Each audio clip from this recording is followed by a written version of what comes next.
Still trying to see what's going to happen with that. A lot of people in critical condition, but keep updated as it can go. And I know that having people around that area, around Barclays Center, and what transpired this morning certainly is going to make the people of Brooklyn and New York very nervous to make their way there. But also we have the Clippers and the Timberwolves. Timberwolves 3-point favorites. That'll be second tonight. That'll be at 8:30. Also, Tiger Basketball adds their one and only recruit, one and only of the 2023 class out of the transfer portal, a fifth-year combo guard from Georgia Southern, Elijah McCadden. We will talk about that. Also, not really news, more commonality at this point, but the Commanders owner, Dan Snyder, that guy. Just a crook in every way, every way, really is. Every way, shape, and form. But this time, instead of sexual harassment, sexual assault, he is in the news for financial issues, where he was holding deposits from some of his season ticket holders and leading people astray. What a neat guy. Oh, my gosh, that guy's just the absolute positive worst, isn't he, Brett? I mean, good God. At some point, Roger Goodell has to step in and just make him sell the team. And I understand that that's not much of a punishment. And how do you do it, though? I mean, I don't know. How do you just, pardon the word, commandeer a team from a guy and install new owners? Well, I know the NBA did it with Sterling. If there's no punitive action, you're going to keep seeing all of this stuff come up. I mean, he hasn't faced any punitive action, so he just feels like he can get away with anything. Yep. Past indiscretions have, and the punishment that was met with has not deterred him, has not scared him. Not even in the slightest. The league would love for Fred Smith to have that team. Mm-hmm. I mean, they would. And the names on the stadium, and I think a minority ownership interest, and he would be so good for the league to have that, for the league. But then I don't know that there's a conflict, but with Arthur Smith coaching a team in the league, I don't know that there is. There isn't one. It shouldn't be. Mm-hmm. But that would be great if he could, if at all this, you could come out with Fred Smith, the owner of the nation's capital NFL team. I could only wish that at this and hope, but I've seen this guy get away with so much and nothing happened to him. Now, hopefully this 25 years. Hopefully this is the change. Hopefully this is the thing that triggers someone to do something about it. Leading your season ticket holders, your followers, your fans astray is just sick in a lot of ways, especially coming off all the things that they've done. He's only been to two? He's only won 2 playoff since he's on the team. They've only won 2 playoff games in 22, 23 years. And this was such a proud franchise in the Jack Kent Cook era, playing at RFK, down East Capitol. Right. One of the college atmospheres decided home field advantages in all of sport to just this nothing. Yes. But we have plenty more to break down around the Dan Snyder situation. We'll get to that later in the show. As far as our guests are concerned, Rob Fisher joins us from Bally Sports. Grizzlies TV, the sideline reporter, will join us at the bottom of the hour to talk about. Not like about that guy, Dan Snyder. That guy, Rob Fisher. Yes, but he will talk to us at the bottom of the hour about the Grizzlies, what their outlook is going into the playoffs. Also, Drew Hill will join us at 4:30 to talk some Grizzlies as well from the Daily Memphian, as he normally joins us on a Tuesday. Brent Beard at 4 o'clock normally joins us on a Tuesday as well at 4 o'clock. We have some college football to get to with him. A little spring practice, whole 9 yards. 5 o'clock, Bo Marchand from collegetopro.com to talk some NFL. Also, he's been doing some really good work, and I encourage you to go over to Sports Illustrated and check it out. Really good work there. Bo really has. For the NFL draft at Sports Illustrated. But he will join us at the top of the third hour. AutoZone listener line 901-360-8255. Get in the zone, AutoZone. You can also watch us live and message us on Twitter, YouTube, Facebook, Twitch, and at sports56whbq.com. So tonight's playing games. Nets, it seems like it's going to be really hard for the Cavs to overcome not having Jared Allen, especially how they've been playing down the stretch of the season. The game that really does intrigue me, and not just because the winner's going to be playing the Grizzlies, the Clippers-Timberwolves, if this was not a home game for the Timberwolves, I feel like it's a pick'em because it's just a 3-point spread.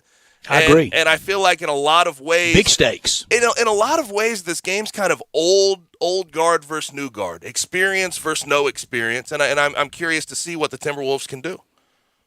Yeah, and the two games tonight offer two very stark contrasts. The first one, heavy favorite, and I don't think many people thinking that J.B. Bickerstaff and the Cavs can pull it off, but a good season nonetheless. Right. But in that second game, not a lot.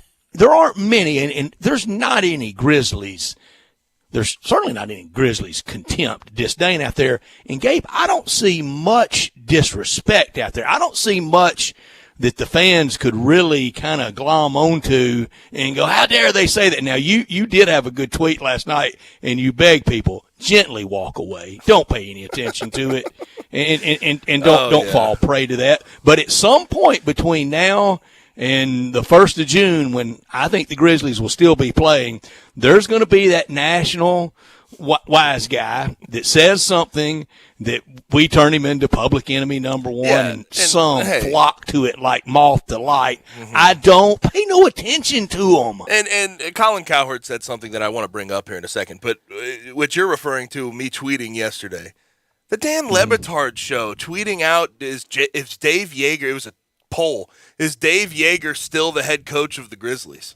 Don't get offended by that. And if you follow, and also if you follow their show, that's their type of humor. That's one, their shtick. And two, they were talking about. Them. And they were also that. Good for them. You want to know why this? The reason that poll came up is because they were talking about small markets and how the Grizzlies are the 2 seed in the West and aren't covered.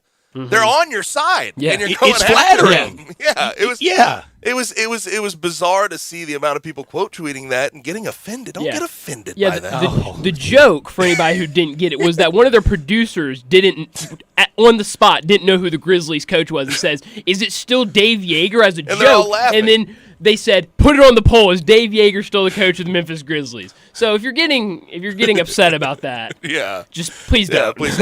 Also. Funny enough, I did find it funny that the poll was about 50-50. The poll was 50. Oh, is that right? I didn't know the results. Yeah, well, I voted on it. So well, just for research. Reveal your vote. I voted yes. We jokingly throw around Major League Baseball managers. Now I know the first comeback to that is but the coach of the Grizzlies on a 56-win team and should be in some consideration for coach of the year. Yesterday, when the news ran, we know, but when the news ran of the Minnesota Timberwolves extending their head coach, it had to be met by a lot of people. That's their head coach, Chris Finch. Yeah.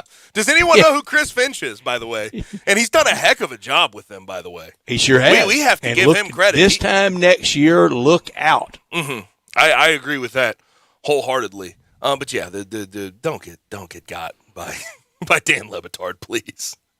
That's their whole thing. I've lived here all my life. I love it here. I do. I love it here. But some, and I think a lot of them are, fairly newer to here, didn't grow up here, okay, but they're the first ones to want to run out there and how dare they do that to us. And I think it's their defense mechanism to kind of prove their, chops, show their bona fides of I'm one of them. I'm hashtag GrizzFam. Yeah, there's show me, don't tell me. Yeah, we're good. We don't need your help, thanks. It's the Memphis versus everybody complex. That's what it is. Which is, and everybody's got that T-shirt. Yeah, you could go to Duval's Bluff, Arkansas, and they got Duval's Bluff versus everybody. Well, it really might be Duval's Bluff versus everybody. Yeah, come on now. Well, if you've had Craig's Barbecue, you wouldn't say that. What do they do good at Craig's? Oh, the sauce is so good, and I'm gonna say it. Underappreciated on the course at Augusta National, the barbecue, and I'm eating it Saturday, and during every bite I'm taking of it, I'm telling a friend of mine this is the exact recipe from Craig's Barbecue at Duval's Bluff. Real quick, by the way, aren't the prices at Augusta very, very cheap at the concession? Yeah. Because I guess if you pay $1,000 for your ticket for the weekend, they're gonna mess with you a little bit. It's so reasonable, and I promise you, I got on my list of things to bring up with Brent Beard about college sports, college football. There are so many things that college football could take from how the Masters is operated and the things they do so well, including let's have some sanity on these concessions. Mm-hmm. I agree with out that. at sports. I agree with that. Yeah. And it's simple economics. You will sell more $6 beers than you will $10 beers. Yeah.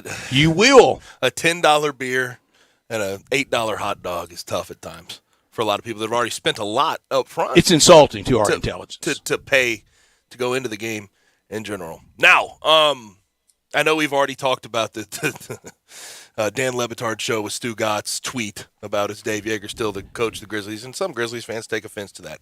What the news of the day, the offense being taken today on Twitter, Colin Cowherd yet again. We know Colin Cowherd for the saying John Morant, he doesn't believe John Morant will stick around because he thinks he'll get hurt at some point. 174 pounds, Gabe. Yes, but now he did his Western Conference predictions, and his predictions are as follows for the Warriors-Nuggets series and the Grizzlies-Clippers series. He has the Warriors getting through the Nuggets. He has the Clippers beating the Grizzlies in the first round, and he has the Clippers getting all the way to the Western Conference Finals for a repeat of last year's Western Conference Finals, Suns versus Clippers. Okay, you know what he's going to be? He's either going to be right or wrong. If he's wrong, how much is it ever remembered? How much was it remembered that after COVID, summer of 2020, Buster Olney, the gold standard baseball writer, saying 90% baseball doesn't play a pitch that summer, and 100% if they start, they never finish. Was there anything he had to pay for that comment? Anything? No. Nope. And also, Colin Cowherd is the king of coming in tomorrow and saying, no, I didn't pick the Clippers. And there will be no price for him to pay. And I don't think a public lashing of it. That's his opinion. Yes. He will be right or he will be wrong. Mm-hmm. Now, there's a difference between missing on facts. If he said the Grizzlies play in Nashville, then okay, we maybe get offended because you're factually incorrect. And most would know that, and he would know. But you see my point. There are opinion and there's facts. On opinion, he will be right or he will be wrong. And also, there's a level to this where I'm not. I think that even if the Grizzlies play the Clippers, I think the Grizzlies get through the Clippers relatively easily. I think whoever they play in the first round, they can get through. So that's not what I'm trying to say here. But I see the thought process of old team, Ty Lue, experience with Paul George. You have Norman Powell. Everybody's getting healthy at the right time. I get the thought process. I get the thought process of the Clippers possibly making a run in the playoffs. Do I believe it? Absolutely not. I've seen them play in the regular season. And I think a lot of guys at this time of year, Brett, like to look at experience, like to look at who's played playoff basketball. How is this going to feed how is this going to sort of feed their strengths? And I can get why the Clippers are there, but I look at how the season played out, and a team like the Lakers, right, who were all crowning old, they have experience, they have playoff experience, they're going to be great. They could never get it going. So I understand the other side of it, too, where you look at it and you're saying at this point is you have to see how this plays out before we talk about experience being the main factor in winning a playoff series. Well said. This hour of our show brought to you every day by Lexus of Memphis, the one and only Lexus dealership in town. They are at 2600 Ridgeway and online at lexusofmemphis.com. And they're excited about Grizzlies in the postseason, like we all are. Give them a call at 901-334-9673. Great offers on all 2022 models and always special leasing options. Drive in luxury and confidence knowing that every new Lexus comes with complimentary first and second maintenance services. Lexus of Memphis, the highest standards in the industry. Stop by today at Lexus of Memphis at 2600 Ridgeway and put yourself in the driver's seat of the all-new 2022 flagship LS500. You'll be looking good. You'll be driving in fine style. Online at lexusofmemphis.com. When you purchase a Lexus, you get top-of-the-line engineering and design, and that makes for the luxury driving experience. The one and only Lexus dealership in town, 901-334-9673. Experience amazing at Lexus of Memphis. Top story of the day. That's the NBA play-in tournament. That's exactly what it is. We get to watch this tonight and see who gets the 7th seed, and then it'll play out tomorrow. Those 9 and 10 teams will play in to play whoever the supposed 8th seed is, whoever loses that game. But the one thing this reminds me of is the fact that I enjoy this. I know that over 2/3 of the NBA makes the playoffs these days, But I enjoy the play-in tournament I'm fine a whole lot. It really does mitigate in a lot of ways. Meaningful basketball. Yeah, it does mitigate in a lot of ways. The tanking that you look at, some teams try to put themselves into position to win. You have a team like the Nets in the play-in. You have a team like the Clippers in the play-in, and those were seemingly, I think a lot of people thought the Nets would be number 1 in the East. A lot of people thought the Clippers would be top 3, top 4 in the West.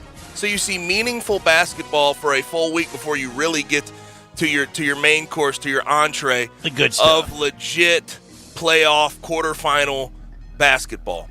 But I really appreciate what Adam Silver and the league has done in trying to make it more meaningful, and tonight we get to watch it.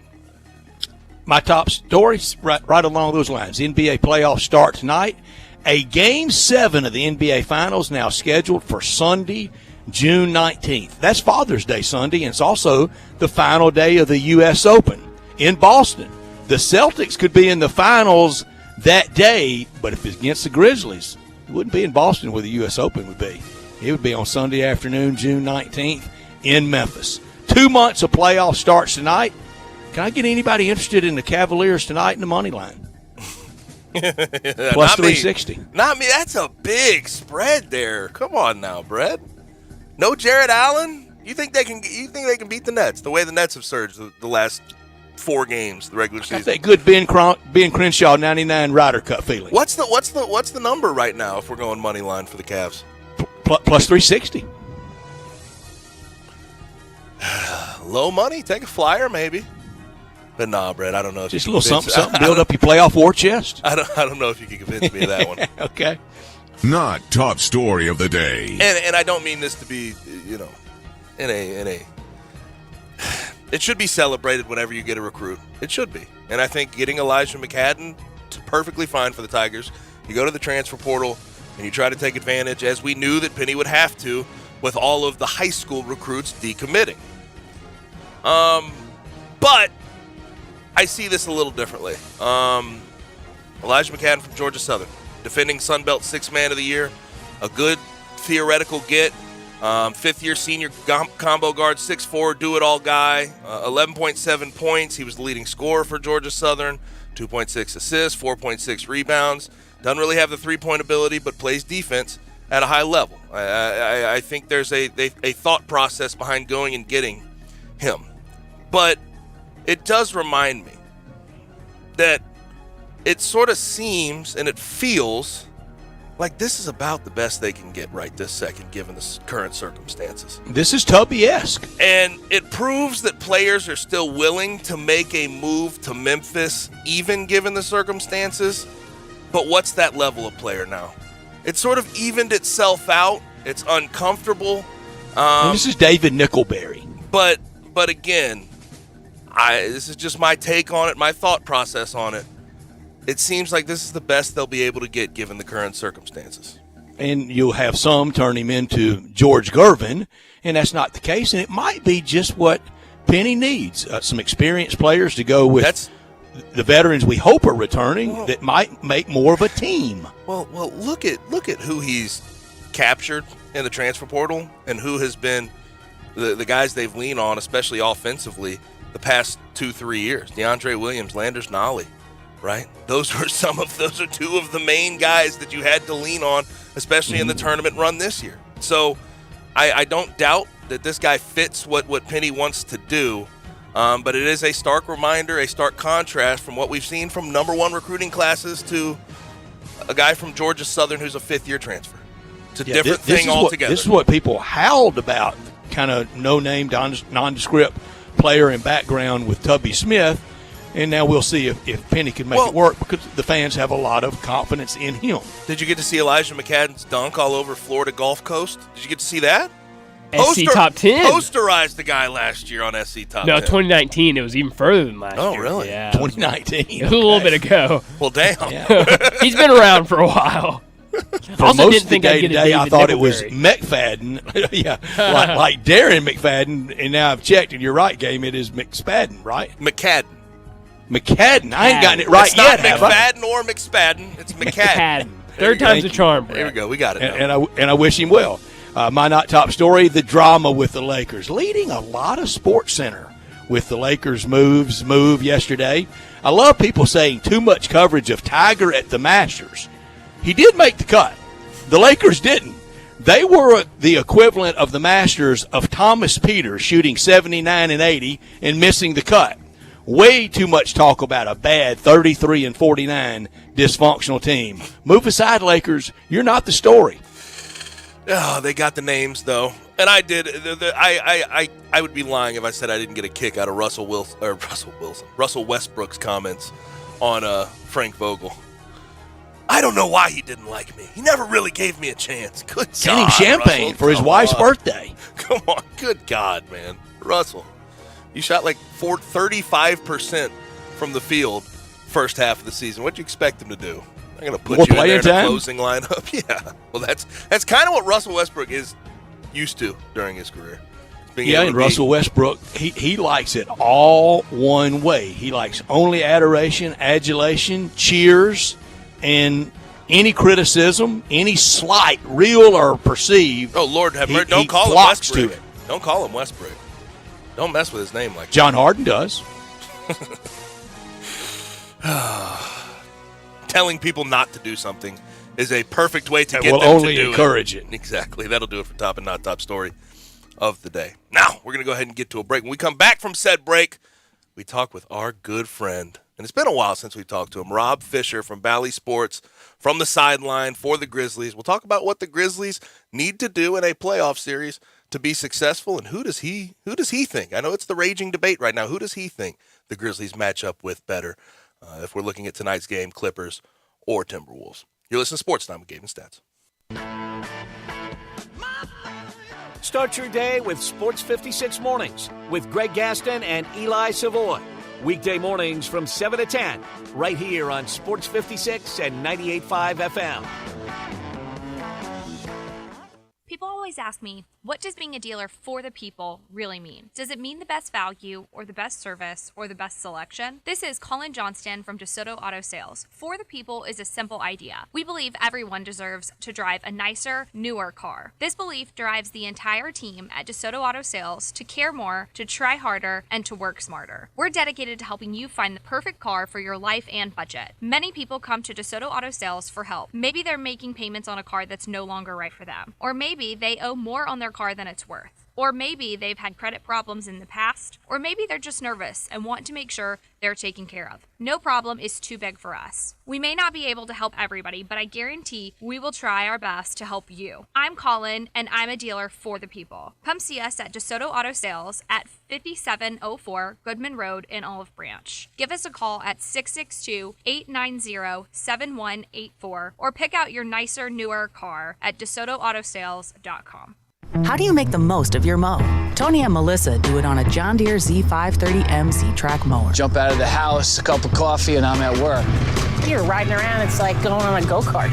And for Rodney, he uses his John Deere X350 lawn tractor to turn his yard into my happy place. It's a great place to do Tai Chi. I work on my mind, body, and well-being. There are millions of ways to make the most of your mow. Learn how to make the most of yours at Deere.com. Nothing runs like a Deere.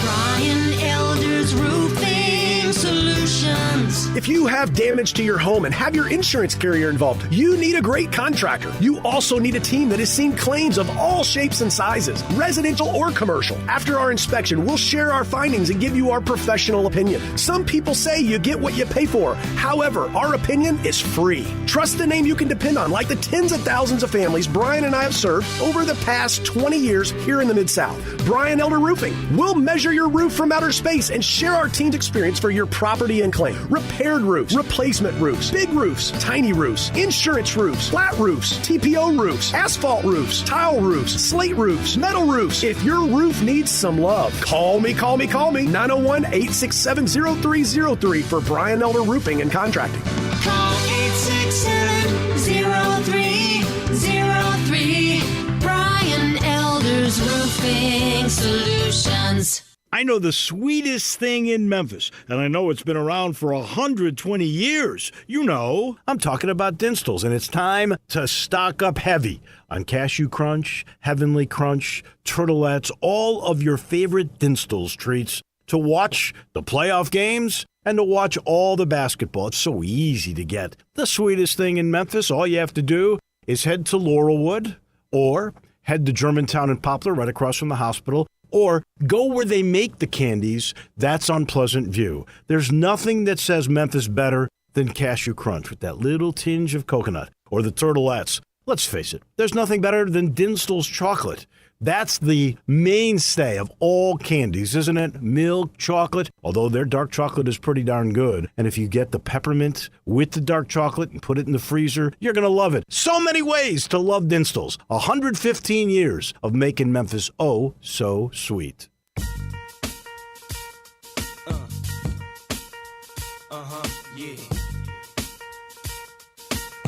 Now, back to Sports Time on Sports 56 and 98.5 FM.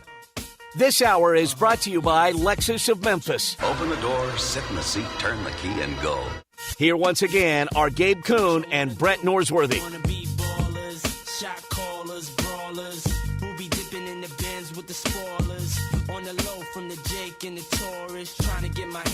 Back rolling on Sports Time, and for the first time in a long while, we're going to catch up with our man, Rob Fisher from Bally Sports Grizzlies TV. He is the sideline reporter for them at The Fish Nation on Twitter. Rob, how are you, man?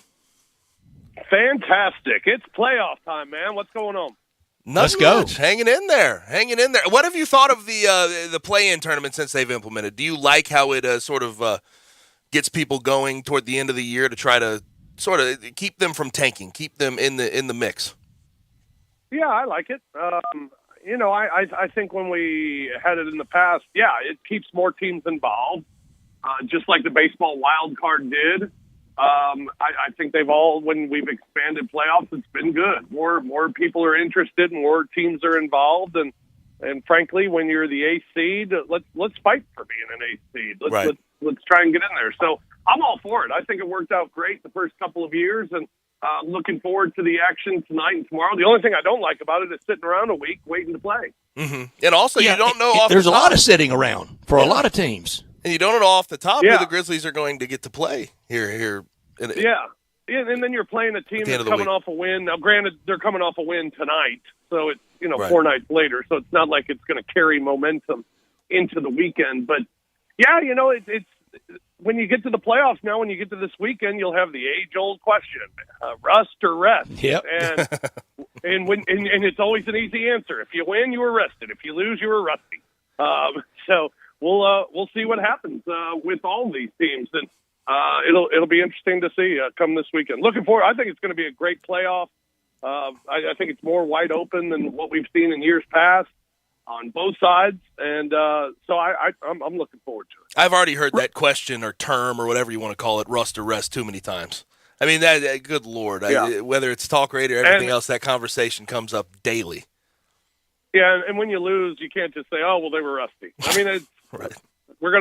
Both teams are taking a week off, so it's about preparation. It's about being ready to go on Saturday, and I imagine the Grizzlies will be. I wouldn't think they're going to be rusty. I think it's good. I think it's good that all these teams get some rest.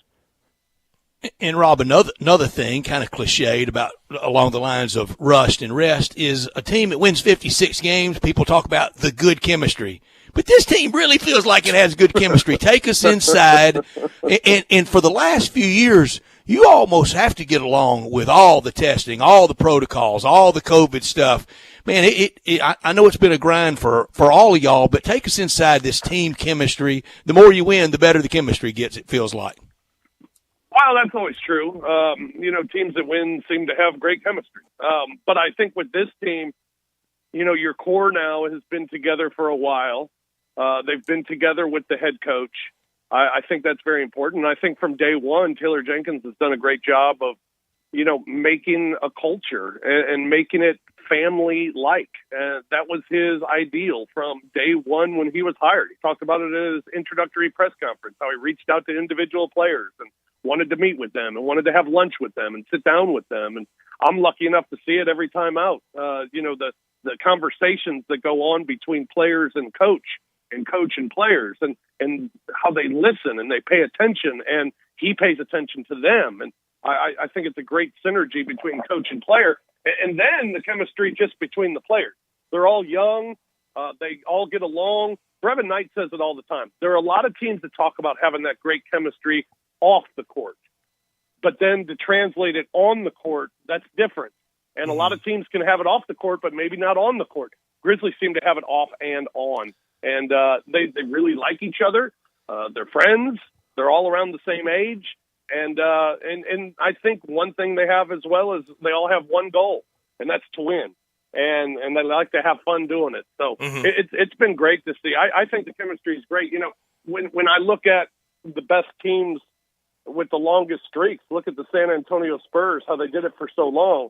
Well, what was the common denominator? They had chemistry of 4 or 5 guys throughout that whole stretch. And I think the Grizzlies are building that with their coaching staff and with the players being together from the beginning and having that sort of mutual respect back and forth. I think it's very important for this team going forward, and I think it is. I think it is real, Stats. You know, you're right. Good teams have chemistry, bad teams don't. I mean, that's just how it goes. But I think this team truly has it, and I think that's why they took a much bigger leap than anyone imagined they would this year. Not a single report out there of a Boo-Ray game gone wrong, is it? No, haven't had any of those. Haven't had any locker room dust-ups. I haven't had anything like that. So it's been nobody take the spread out. No, nobody's taking the spread out. Although we're not in the locker room anymore, so that's right. Darn. But it was such a good year with the exception of maybe the first 19 games that it's been a happy atmosphere. I mean, I've been in the middle of these post-game scrums that have turned into parties. And it's because these guys generally root for each other and generally like each other. It's been great to be around. So it's weird, too, because you talk about a team like this, usually when you get to the offseason, people talk about them adding a veteran leader, bringing in a guy who can sort of rally the troops. Who is that guy for them? I mean, Steven Adams, the oldest guy at like 28. Dylan Brooks, of course, has been there the longest. Who is that guy? Is it sort of all of them together pulling the cords they need to, pulling the strings they need to? Gabe, I was on that same page before the season started. I thought they needed some sort of veteran leader like they had with Jay Crowder, like they had with Solomon Hill, being that sort of guy around this team to kind of tell them when to dial it back a little bit, or, hey, let's focus on what's at hand here. I'll tell you what, the leader of the team is John Morant, period. When Jay Crowder and Solomon Hill got traded, I was wondering who was going to be the leader. And from day one, it was John Morant taking over as a vocal leader. And I think he started to develop that even while Jay and Solomon were here, that he was a guy that people listened to. He's a guy that everybody follows. He's a guy that leads by example. He's a guy that leads with that desire to win and that hatred to lose. And they follow him. They listen to him. They follow his lead. And it's amazing to have a leader on your team. As this season's gone on, I frankly have just gotten to the point where it's like, all right, well, forget the veteran thing. I mean, we got the guy. And he's a young guy, but he's John Morant. He's the leader of the team. And he's the guy that everybody follows. And it's been quite remarkable to see his transformation into a leader of a basketball team, a leader of men. And John Morant's done it. He's done a phenomenal job of it. Taylor Jenkins talks about it all the time. The biggest growth from Ja from last year to this year was his vocal leadership. And again, it's not just with the players. It's also with the coaching staff.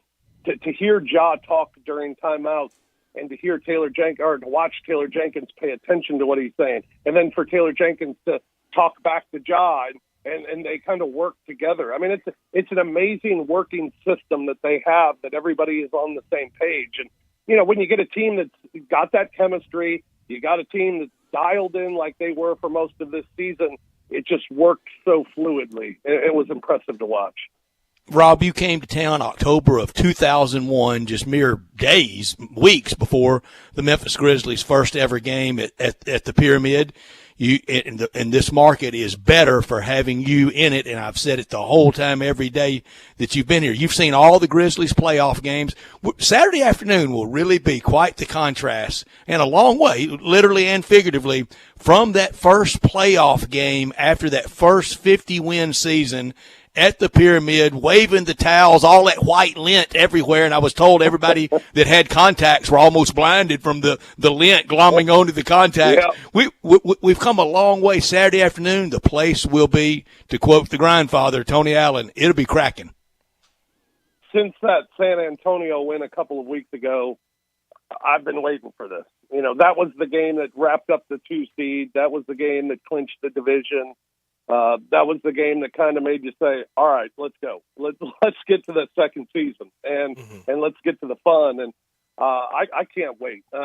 Saturday feels like it's forever away, but it'll be here before you know it. And to have a game 1 at home with a team that is the second seed in the Western Conference, and the difference with this game 1 as opposed to maybe game 1s in the past, the ceiling on this team is, there isn't one. There's not a ceiling.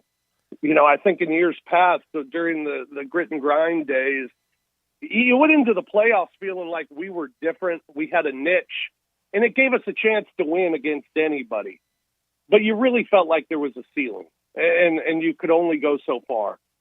This team, you don't know. This team, you feel like there's no ceiling, and I think that's the exciting thing. The style of play is so exciting to watch. All of those things just set up for what's going to be just a magical day at FedEx Forum on Saturday. The place will be jumping.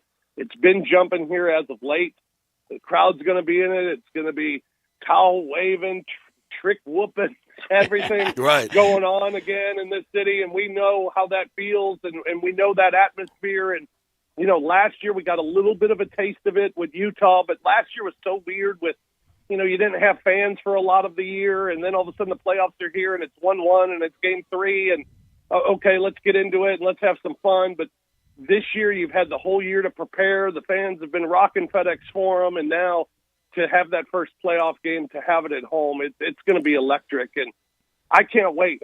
There's nothing better than playoff basketball in Memphis, and it's going to be so exciting come Saturday. I can't wait to see how this team's going to perform, how they're going to step up to that challenge, and how the fans are going to react, and how this team, how Ja Morant's going to perform in his second playoff after being unbelievable last year in that series against the Utah Jazz. How much different has it been for you, like sort of watching and seeing from a national perspective this time around? Because you talk about grit and grind, you talk about what Zach Randolph, what Tony Allen, what all these guys meant to the city. It was huge for the city, but from a national perspective, it was about the team, if they were ever going to discuss them, and it was about where they stood in the playoffs. Now you have these guys that sort of transcend.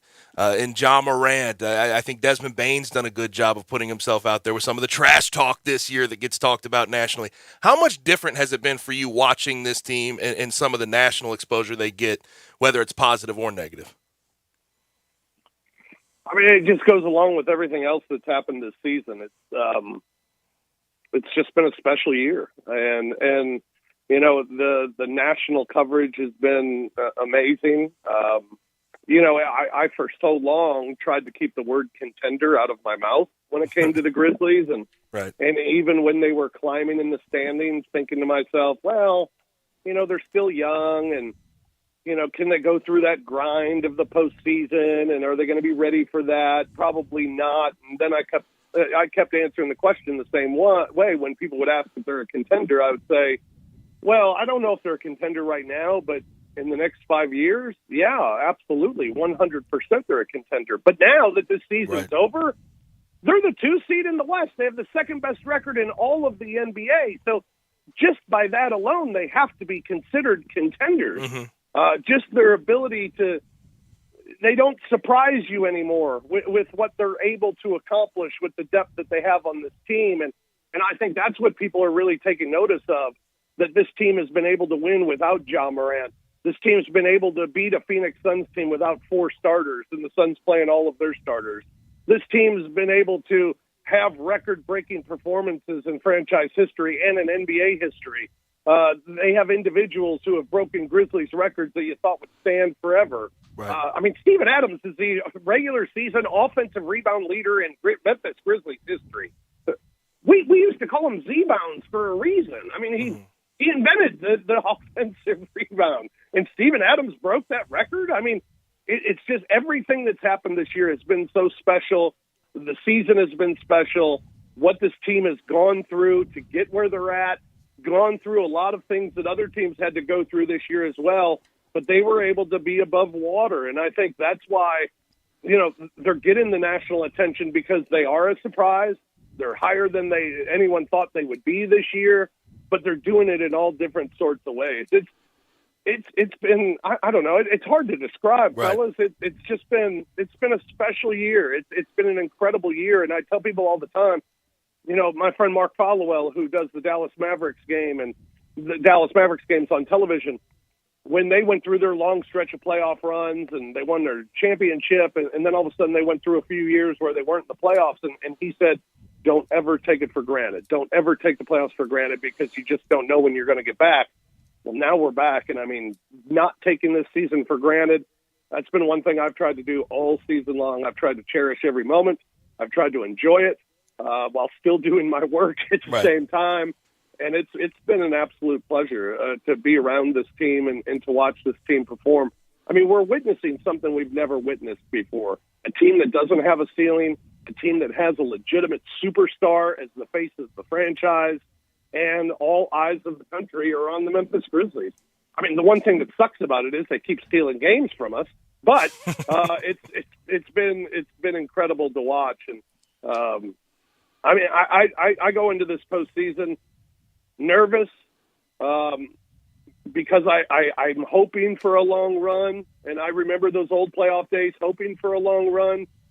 But this year, it's like, what if it is a long run? How am I going to handle this? How am I going to react to it? How is it going to keep going? How are we going to find the words to describe what this team continues to do? So it's been incredible and such a huge leap this year from what we expected. That it's you could say they're ahead of schedule, but I don't think the guys in the locker room believe that. I think they feel like they're right where they're supposed to be.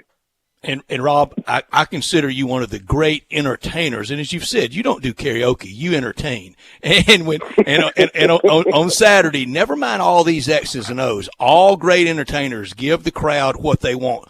Look, Prince his encore song would be Raspberry Beret or Little Red Corvette for a reason. The Stones close with Satisfaction.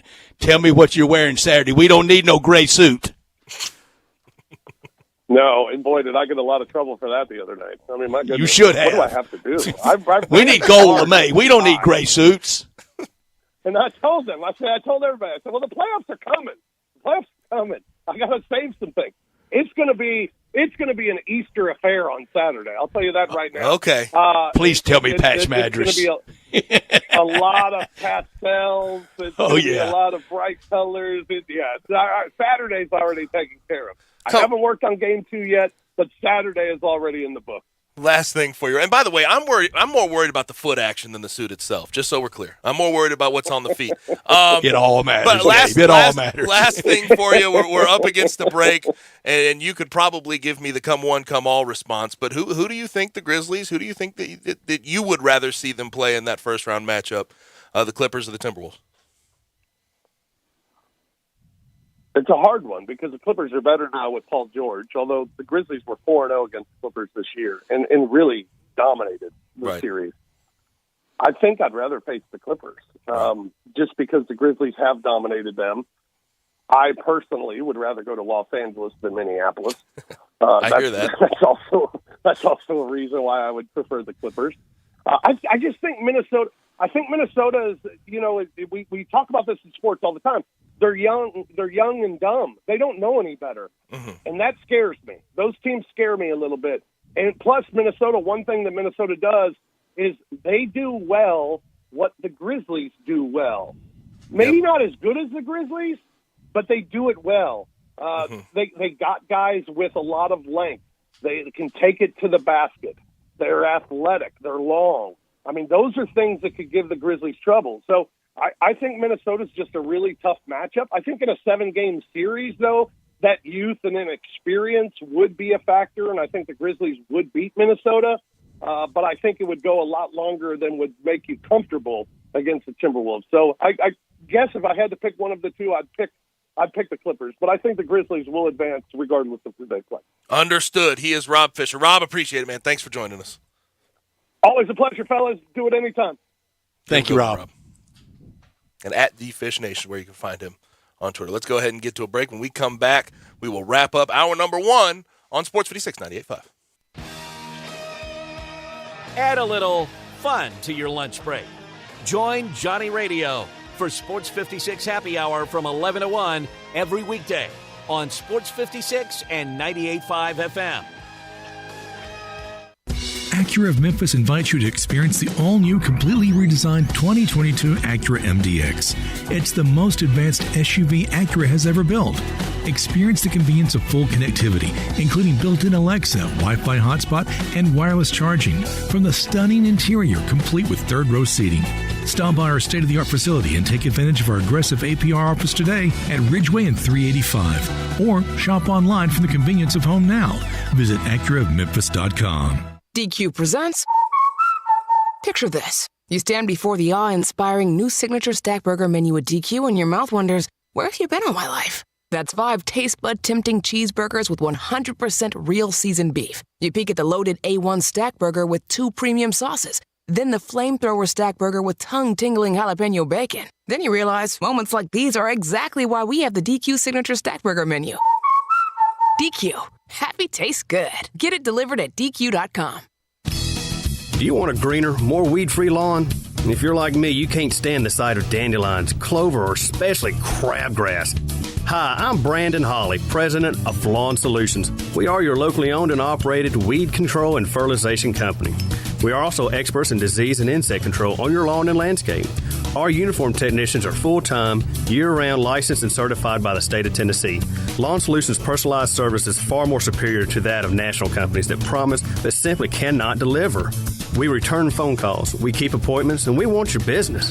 What we will not do is bother you with endless phone calls or junk mail. Lawn Solutions will not sell you something your lawn doesn't need. If you're looking for a local lawn care company to kill your weeds and feed your grass, then Lawn Solutions is the finest. Call us at 867-5626. That's 867-5626. Or go online at lawnsolutionsinc.net. From our family to yours, we want to thank you for your business.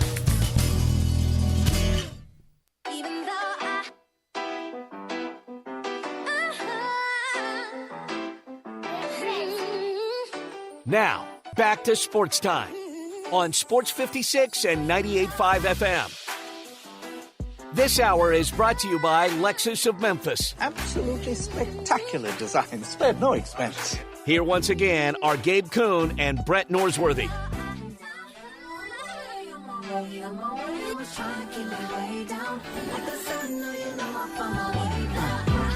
Back rolling on Sports Time. AutoZone listener line 901-360-8255.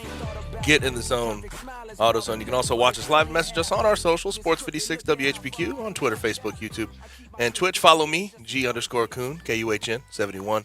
Brett at Brett Norsworthy, and our wonderful producer, Bryant Dacus at Bryant_Dacus. As far as injury concerns going into the playoffs, we have a few and very notable ones. Big notable one. Steph Curry today. Well, I'll talk about Luka here in a second. Steph Curry today, there's an update. And the update is that he is completely undetermined for Game 1 of the playoffs, contrary to what we thought would be the case. Thought he absolutely would be ready by the playoffs, but that foot sprain continues to be an issue, and it's looking like he may miss Game 1 of their first-round series against the Nuggets. And this is the thing we talked about going into the playoffs. But this is what we talked about going into the playoffs, Brett, with the Warriors. Are they going to be healthy enough to make these runs we're accustomed to seeing them make? Yeah, and doesn't look like they're going to. I think the Nuggets take them. We'll do our picks Friday at some point, and I think there's going to be crazy upsets. Now, the NBA taking everything 4 out of 7 after this play-in format, that took a lot of the big upsets out. Now, the Grizzlies got there in 2011, and the Knicks went all the way to the finals as an 8 seed in 99. But the old days of Dikembe Mutombo clutching the ball at the buzzer, knocking the Nuggets out in the first round, winning the best 3 out of 5, 4 out of 7 really. It's a better team. It's the better team. There's no question. It settles it. But this people that are picking the Warriors to make this deep run into the playoffs this year are kind of giving me the same vibe that they did in 2019 when they thought that just because they were the Warriors, even though they had the KD injury, the Clay injury, they figured that they would still somehow found a way to beat the Raptors. And they didn't that year, and this year just feels very similar to me. Also, Luka's injury. Why was he playing in the final game of the year? That's my question. I just don't understand that. And wasn't going to play in that game until he had the suspension revoked, remember? Mm-hmm. He was supposed to be out for that game. They appealed, and that got him in the game, and then he gets hurt. And the Mavs haven't won a series since winning at all. But a calf strain in the final game of the season with a guy, and Luka plays a load of minutes. He plays an extended amount of minutes. I just thought that was very, very dumb, and it's going to put them in an awful spot, having to play the Jazz. I know the Jazz are struggling, but the Mavs without Luka aren't a playoff team. No, and neither of those teams, the winner of that series, doesn't look like they would make a lot of noise even after that series, especially Utah. Right. Jazz, my gosh, that closed quick. Last year, one overall seed in the Western Conference, best record in the NBA, and then all falls in, seems like, this year. Also, Ben Simmons, there's been some questions about if he's going to play. I don't doubt that he can contribute in a big way defensively and moving the ball around on the offensive end. But it feels like the Nets are going to do everything they can to try to sort of force this thing. And I don't know how, coming off all of this time missed, Ben Simmons actually is going to perform. You would seemingly think not very well. Last time he was actually playing was not his best basketball. And I wonder if that's still staining his mind. That was rough to watch last year. He was easily I don't know if the cause, but he ended up being, well, we used to call GOAT before they became greatest of all time as the player that cost them. And that's what he was last year in the playoffs for Philly. Now, they got to get to the real playoffs for him to even try to get to the starter's gate. And that may not happen. I don't know, Brett. I'm already counting them in. I really am. A home game, you have to play the Cavs. You just beat the Cavs by a substantial amount to end the year when it was a serious game. It still had seeding purposes for that game, and the Cavs let them sort of handle them easily. I'm already counting the Nets in, weirdly enough. Although one-game series, you never know. Yeah. You never know what can Very happen. dangerous. And if they do win, they certainly want the rest. Explain? You talking? If the Nets win, they're automatically the 7, right? Right. Yeah. And then they get to rest and then try to get him ramped up for Saturday. Mm-hmm. Yeah. Or the first playoff game. And there's some people out there sort of discussing whether they need him to be able to make a championship run. I don't think they necessarily need him. It would help, certainly. It'd add to their depth. On defense, I think he would sure help. Yeah. It's a little challenge defensive team. It would help their depth a tad bit, too, having another guy inserted into the starting lineup like Ben Simmons. But I don't think they need it. Again, in any series they play, and of course they have to get through this one, in any series they play, they will have the 2 best players on the floor. They just will. Kyrie Irving and Kevin Durant are just that good. Also today, Monty Williams was voted the National Basketball Coaches Association Coach of the Year for a second consecutive year.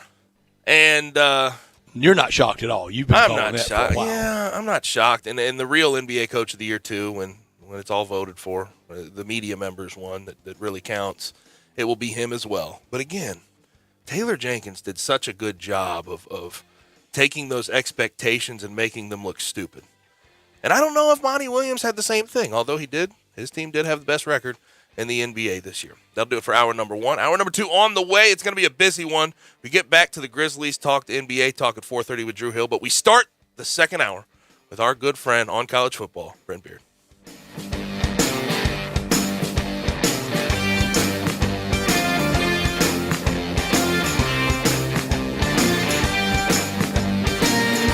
You've heard of James Gaddis Jewelers, but have you heard what they've done lately? everything. A tremendous selection of diamonds and jewels, gold, silver, and much more. Lots of watches, tons of custom-made jewelry, fine gemstones, bracelets, necklaces, so many choices. Romantics will love the one-of-a-kind estate and vintage jewelry. James Gaddis has experts to help you with wedding and engagement rings, plus 2 repair experts for fine watches and jewelry. Layaway and financing available. James Gaddis Jewelers at 4900 Poplar. Hi, this is John Conway with Conway Services. When was the last time you had your heating system cleaned? How about a safety inspection? Right now, Conway Service is offering our 16-point Energy Saver Super Tune-Up on your heating system for only $69. That's right, for only $69, we'll come out and perform our 16-point Energy Saving Super Tune-Up on your heating system. We'll also include a complete safety inspection using our state-of-the-art camera system, making sure your heating system is safe to operate this winter. Plus, we'll run a carbon monoxide test on your heating system, all for only $69. You can have the peace of mind knowing your heating system is safe and ready for those cold winter nights. So call Conway Services, the Mid-South's premier heating, cooling, plumbing, and electric service company at 384-3511. That's 384-3511. Call this week and we'll perform your heating system tune-up for only $57. Call 384-3511. Conway Services. Call Conway today. At Jason's Deli, when you're dining in or picking up curbside, you can expect wholesome food and no surprises, just delicious sandwiches, crisp salads, and quick quality meals made with the freshest ingredients and no artificial trans fats, MSG, high fructose corn syrup, or artificial colors and dyes. Around here, a lot of thought goes into what we put into our food and what we take out of it, because you're not just taking a bite, you're getting a taste of who we are. New items are constantly being created to expand our menu for all tastes and special diets with vegan and gluten-free options available. Convenience and on-time delivery you can count on. It's just a click away at jasonsdeli.com, so whether you need to feed 5 people or 5,000, the team at Jason's Deli, they have the credentials and the commitment to keep you satisfied.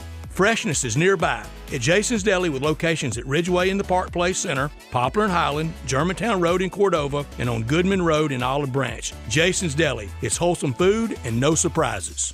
I'm here with the great Pat Donahue from the Rendezvous Restaurant Shipping Department. Thanks, Brett. We've been shipping our ribs all over the country now for decades from our USDA-inspected shipping kitchen in the Pinch District. We hand-cook our ribs in pits that Mr. Charlie built over charcoal, just like they do at the restaurant. So what comes in a rib box? We could do pork shoulder, we could do ribs, our sauce, seasoning, baked beans, coleslaw. We'll even throw in Pancho's cheese dip with our nacho boxes. We also put a bag of Rendezvous seasoned popcorn, heating instructions, some chef hats, some wet naps, and some other helpful tips from our kitchen. We ship our ribs overnight, exclusively FedEx. And we put them in nice packaging. We don't ever want to use styrofoam, so we use corrugated cardboard, actually 2 boxes that fit nice together, so the ribs get to you, your loved ones, or your clients in a safe, wholesome manner. Rendezvous ribs are perfect for out-of-town clients, customers, loved ones. We also ship ribs for any occasion. Where do we order these great ribs? You can go to www.hogsfly.com or give us a call at 1-888-464-7359. Charlie Burgos' Rendezvous Restaurant in the alley since 1948.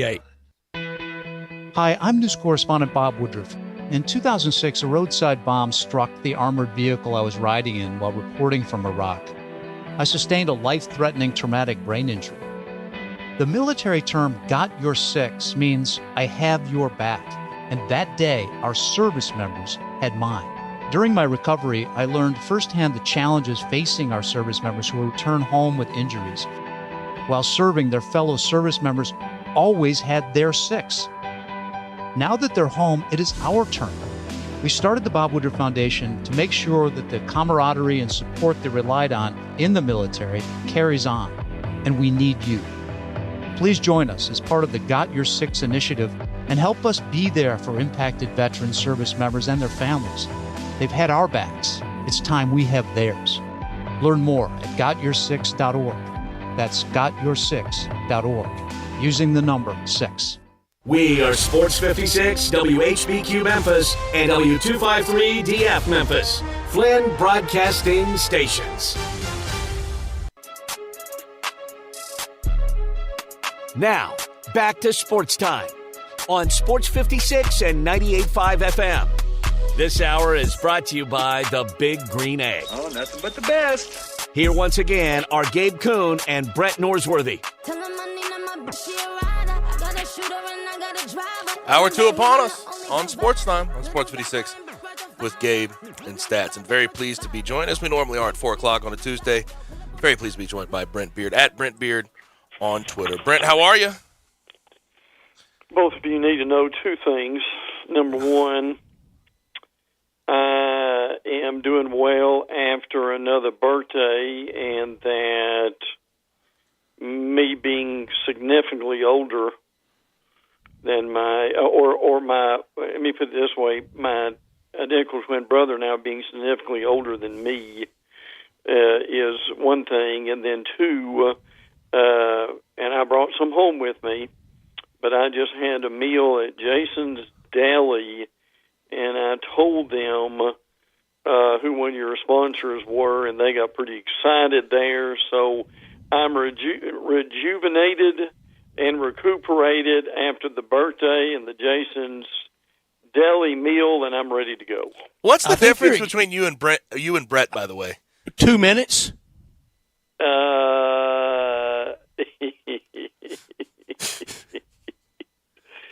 Something do we have a number on it? Something like that. Okay.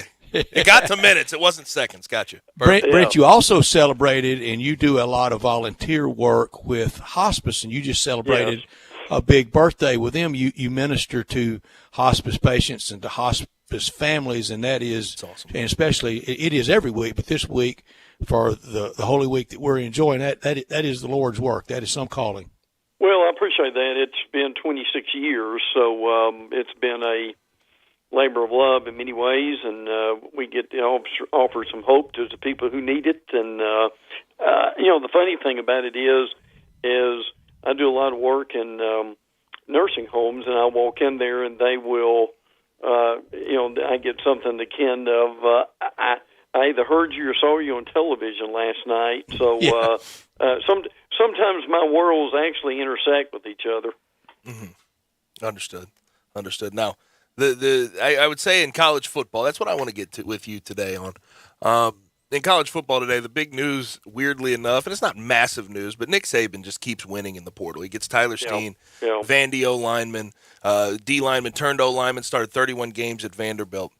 And it just is another reminder, Brent, you have to keep evolving or you get left behind. And I brought this up yesterday with our guest David Cobb, but I worry about that when it comes to a guy like Dabo Swinney and what he said at the end of last week.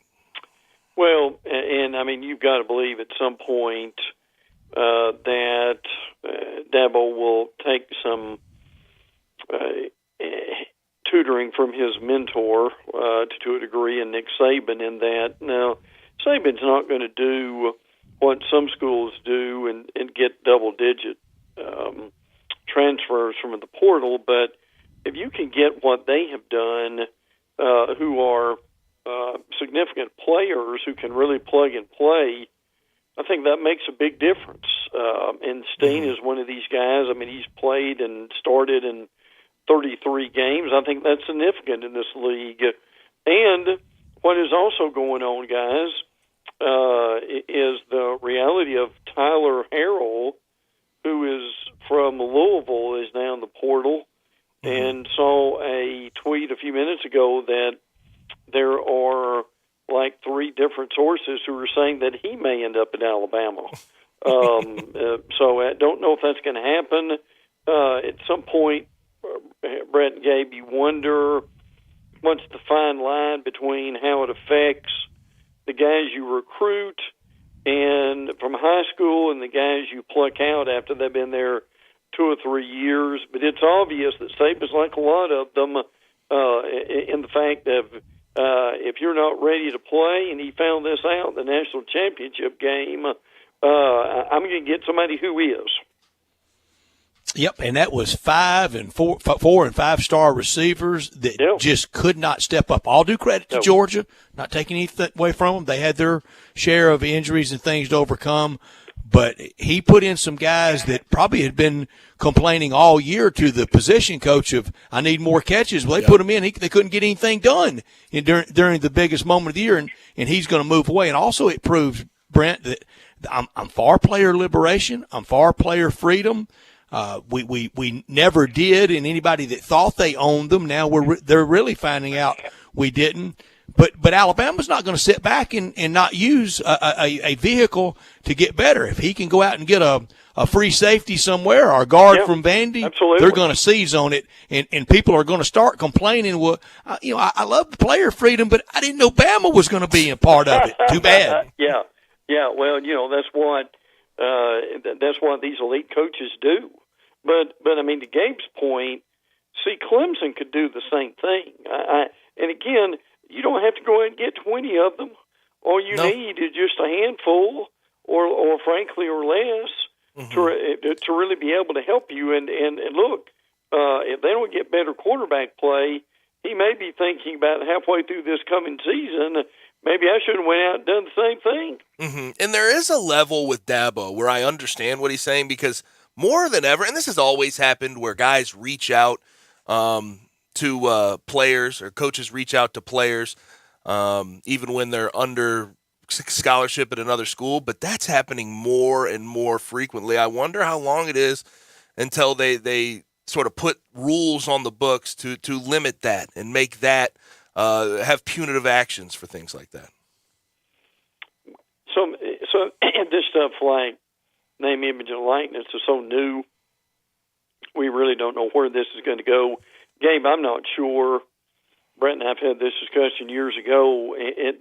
Number one, probably the NCAA is not going to do much with this. It really kind of makes you wonder if some of these rules are going to be in place, guys, if the conferences themselves are going to have to do it. Mm-hmm. So that's true. I don't know, but it's still going to be a while before they can evaluate this stuff or really know either conference or NCAA where it's going. Mm-hmm. Brent, on Saturday, FSU had their spring game, and maybe one of the more intriguing opening games of the 2022 season will be that Sunday afternoon wedge between everybody else kind of getting going on Saturday and the Monday night game that I think Clemson's involved in that Monday night game. But on Sunday afternoon of Labor Day weekend, it's going to be FSU and Notre Dame. No, and it's going to be FSU and LSU right, in New Orleans. So you got all the questions around Brian Kelly from Notre Dame, and you got the questions around Mike Norvell. Sure. It's not must win for either one of them, but a Brian Kelly wins a win. He shows his supporters we're off in cooking, and for Mike Norvell, it's about time to start notching that signature win. It is. There's no doubt, and that would really help them tremendously in order to do that. Jordan Travis at quarterback, I think it's going to be good. They've got a kid named A.J. Duffy who's coming in for a backup that I think is going to be impressive, too. They've got to get better on the offensive line. That's been a real struggle for them. And it's been a while. It was a struggle back to Jimbo in the offensive line at FSU. It was. And listen, that tells you how long it takes to rebuild an offensive line. Gabe can tell us that. But the reality is they've got, I think, better players. They had 30,000 at the spring game. Doesn't sound like much, but they do have some more interest. Unfortunately, it was Gene Deckerhoff's last game as the play-by-play announcer for Florida State. He will do one more year with Tampa Bay. But I mean, there's no question. I mean, guys, I still think within a year or two that they're going to show some significant improvement there. And I hate to say it because it doesn't sound like much, but with what they've done, it actually is. I mean, if they could be 7-5 or 8-4, and as Brent said, pick somebody off, right, in the midst of this, it would help them tremendously. But go to the Gator Bowl, something like that. Yeah, absolutely. But see, the other thing is, and we've mentioned this several times, and this is kind of a two-pronged deal. What I've been told by a good contact over there is they are making an honest attempt at really rebuilding this football program and putting all the money in that they can put in there that goes from, as we've said before, from the president to the custodial staff, and that's not being disparaging, but you get the point. Where they go all in on football, and it eventually helps the other sports. Right. So, and guys, here's the other reality of Florida State that you don't have with Florida, and you may not even have it with Miami, who, by the way, spring game sold out in Miami, if you can believe that. But they don't have the money as these bigger schools do to go and get a coach over 3 or 4 years. It's just not there, guys. So, and I like Mike Norvell. What that tells me is he's going to be there maybe a little longer, even with a struggle, than some coaches would be in other programs. And I can also tell you from being coached by him over my last 2 years at the University of Memphis, he is a culture guy. Yeah. So he goes in and he tries to dig out everything that was bad, and he tries to uproot it, and he tries to build new plants. And what happened was last year you had some of the guys that were there before under Taggart that didn't like that, and I think it's a good sign you haven't seen as much of that this offseason. No. Nothing near the problems that they have had in the past. But as Brad said a few minutes ago, I don't care who you are, eventually you got to win, don't you? Sure. You got to win. Brent, I spent Saturday and Sunday at the Masters, and among so many takeaways from it, and I get it every time I go there, I think of this, and there are a lot of things that the college football world could emulate. I don't know who could get a hold of anybody there and sit down with them and find out everything they do and all that goes into it. And I know some of the first responses to this is going to be, well, yeah, Brett, but they only do that 4 days a year. Well, it's really about 6 days that they really now with the ladies and the drive, chip, and putt, it's really about 8 days that they accommodate a lot of people. And the next thing people are going to go, yeah, but they did all those Fortune 500 CEOs. They got all that money. Well, we're not broke in college football. No. And here's some simple things people could take away that Augusta National does so well. It doesn't cost anything to be nice. Good morning. Welcome to the Masters. Good morning. Welcome to Augusta National. As you're leaving, hope you had fun at Augusta National Day. Thank you for coming to the Masters. That can be done by every person that's hired by a school at a stadium. Another thing, it's nothing. It doesn't take a lot. It's not a huge financial burden to you see a barrel of trash overflowing like Mount Vesuvius by the end of the first quarter. Get the trash can changed out. And another thing, around sports that people could emulate from Augusta National, it doesn't cost that much to have a bathroom clean. You can go to a lot of places mid to late first quarter around sports, not just college football, and it looks like they had Mardi Gras in there. Brett, they still have troughs at some of these stadiums. Well, oh my God. Well, the old troughs at War Memorial Stadium was a real change from childhood to manhood, I can assure you. Well, Lord. Your mama would have liked that one.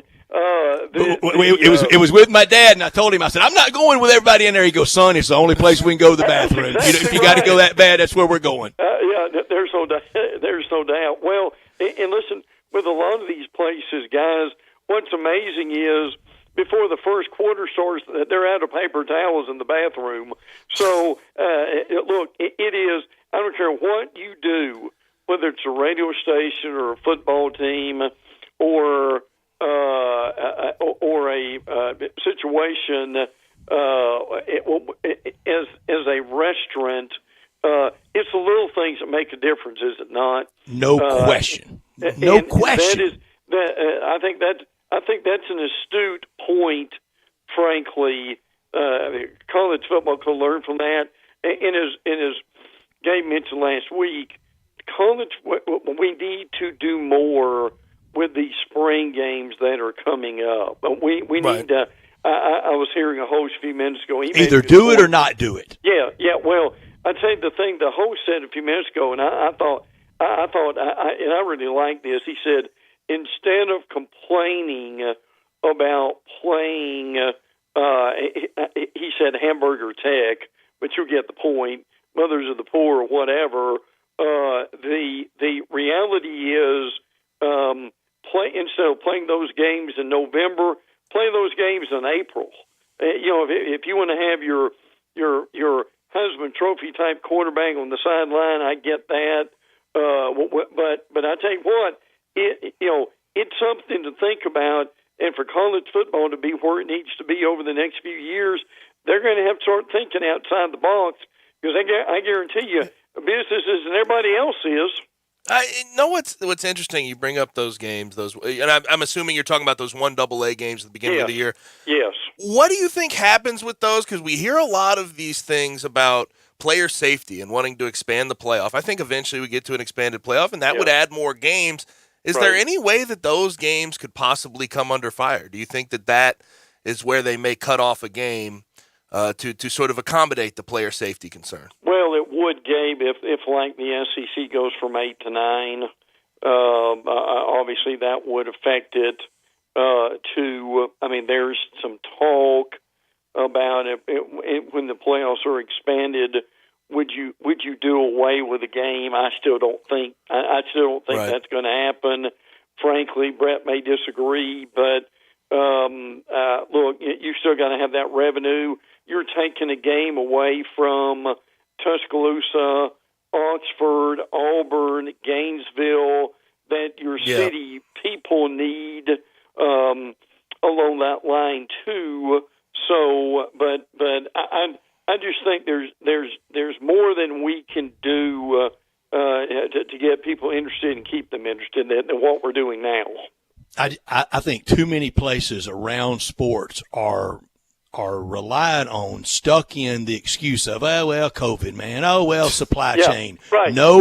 Get sharp and look alive. Yes. Yeah. Well, I tell you one thing. There's a lot, and you see it every day on Twitter, don't you? Somebody's working around these old excuses, and somebody's making a whole lot of money by what they're doing too, and changing some things. So I don't think there's in man alive. I don't.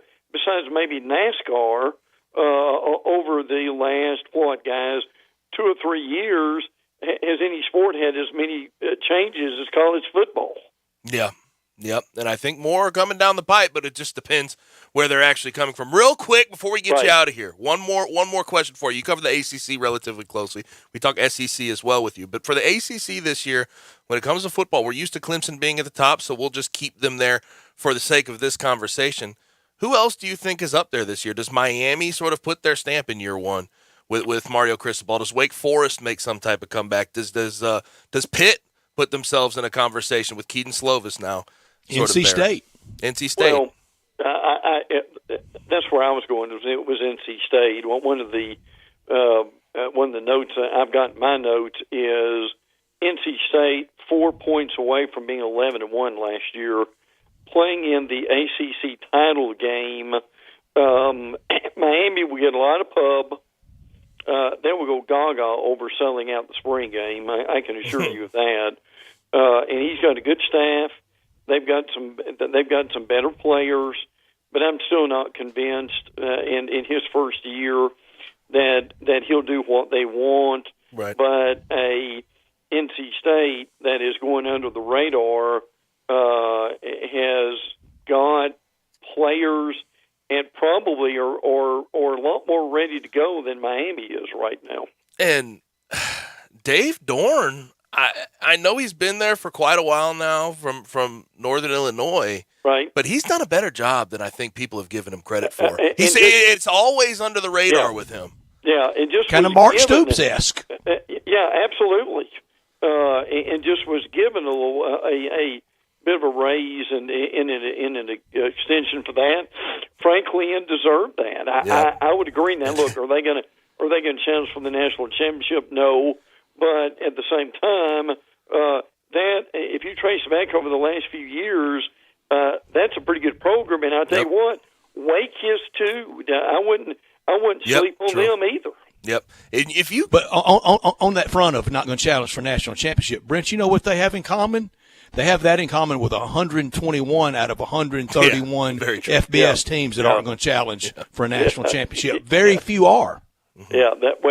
And that's where we are. And look, I want to see the playoffs expanded very much, but I think we all know however many we have, if it's 160 or 16 or 12 or 8, basically when we get down to that final 4, it's going to be a lot of the same bunch we're seeing now, is it not? Mm-hmm. Yep. I think so. I mean, but we'll have fun getting yes, there. Exactly. No That's reason, right. no reason to not do it. And also, if you date back, last thing on Dave Dorn, you date back to what he did at Northern Illinois. Mm-hmm. He should have a statue at Northern yeah. Illinois. One of the great Yeah. coaching jobs of the 21st Really century. was. Sure. They're still good because of him. They're still winning 8 games a year because of what Dave Dorn built. But Brent, appreciate it, man. Thanks for joining us. My pleasure. Again, my brother, significantly older than me, and I am steeled for the rest of the day. After Did you give us Jason's an official death. number? Was it 2 minutes? Was it what Brett said, or was it? I think we've got a bad contact here, guys. All right, man. Have a great Easter, You have a good Brent. one. We're very blessed. Thank you. Happy Easter, guys. You too. Appreciate you greatly. Thank you. And that's Brent Thank you. Beard on college football at Brent Beard on Twitter. Second hour of our show is brought to you by our good friends at the Big Green Egg. The Big Green Egg is the last grill you ever have to buy. I always talk about in sports and in grilling, the best ability is your availability. The Big Green Egg, around the clock, around the year, 365 will be available to you. Most people that I know that have them have had them for 20 or 30 plus years. It's that reliable. And it's made with the highest quality ceramic. And this is the reason it's so reliable. It doesn't rust. Ceramic does not rust. You get some of those gas grills, some of those things made out of metal. The things come by. You have rain. You have some of the elements get to it. It will rust. Big Green Egg doesn't have that. It also has a lifetime warranty on all the parts. Yes, you heard me right. If a part breaks, you go to them.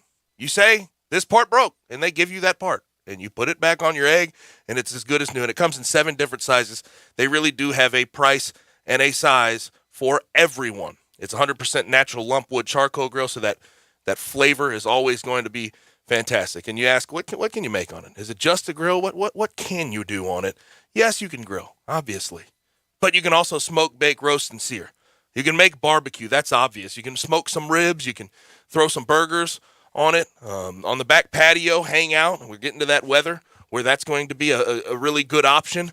You can do that as far as barbecue is concerned. You can make a dessert. My friend made a apple crumble on his Big Green Egg one time. I'm telling you, it was fantastic, and the flavor was great. And also, you can do pizzas. I've seen people do that as well. You can do whatever you want on a Big Green Egg. And you can find it around the area: Garden Spas and Pool, Germantown Hardware, Hamilton's Fireplace and Grills, East Memphis Ace, and Cordova Ace Hardware. So if you're looking for a do-it-all, reliable, long-lasting grill at a great price point, look no further than our friends at the Big Green Egg. Now we have to go ahead and get to a break. When we return from said break, we're going to talk with Drew Hill. We have to talk about the Grizzlies, what they need to do going into the playoffs, who's the better matchup. We'll get Drew's take on that. I know that earlier in the show, Rob Fisher said he thinks the Clippers are the better matchup.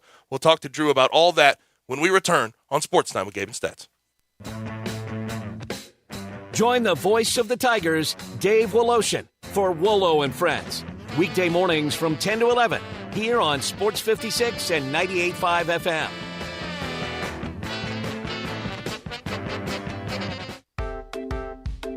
The Family Leisure family is growing, and they want you to help them grow even more. Family Leisure is now hiring for multiple positions. They're looking for self-motivated, goal-oriented people to come and join their family.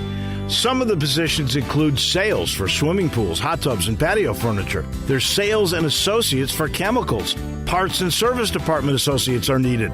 Service technicians, you got to have a valid driver's license, and cashiers are needed too. Family Leisure is also looking to add to their installation crews for building above-ground pools. Send your resume to Family Leisure now, 2120 Whitten Road, Memphis, Tennessee, 38133, or email memphis@familyleisure.com. You can also call 901-371-9090. So come and join the family at Family Leisure, Whitten Road at I-40, where family and fun and you all come together. I often say they've set the bar for the way car business should be done at Homer Skelton Hyundai. You know how close that is. It's right there at Highway 78, Lamar Avenue, and Craft Road, the very first exit in Mississippi.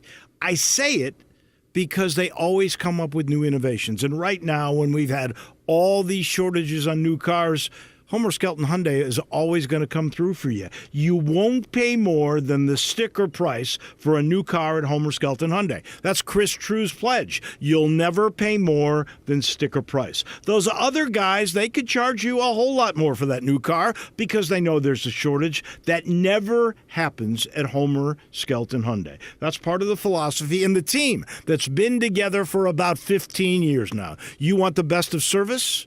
You want the best of products? It's the combination and the trust you'll always get from the best guys around. Homer Skelton Hyundai and Genesis of Olive Branch.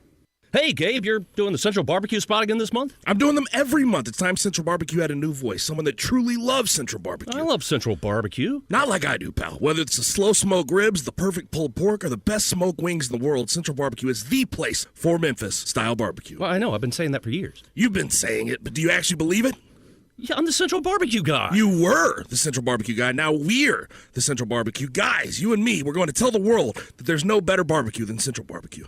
Do you know one of the best things you can do for your employees or family's health? Provide Arctic Clear bottled water. Arctic Clear bottled water is your locally owned and operated bottled water provider. Arctic Clear is 100% natural spring water with free delivery and setup, dependable service, and no long-term contracts. What an easy choice. Call Jeff Manus today, 901-382-2363, or visit arctic-clear.com. Arctic Clear bottled water. Call now, 382-2363. That's 382-2363.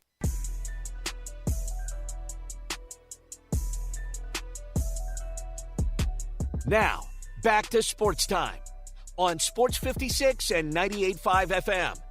This hour is brought to you by the Big Green Egg. Dad, come on, you're going to fall on the barbecue. Here once again are Gabe Kuhn and Brett Norsworthy.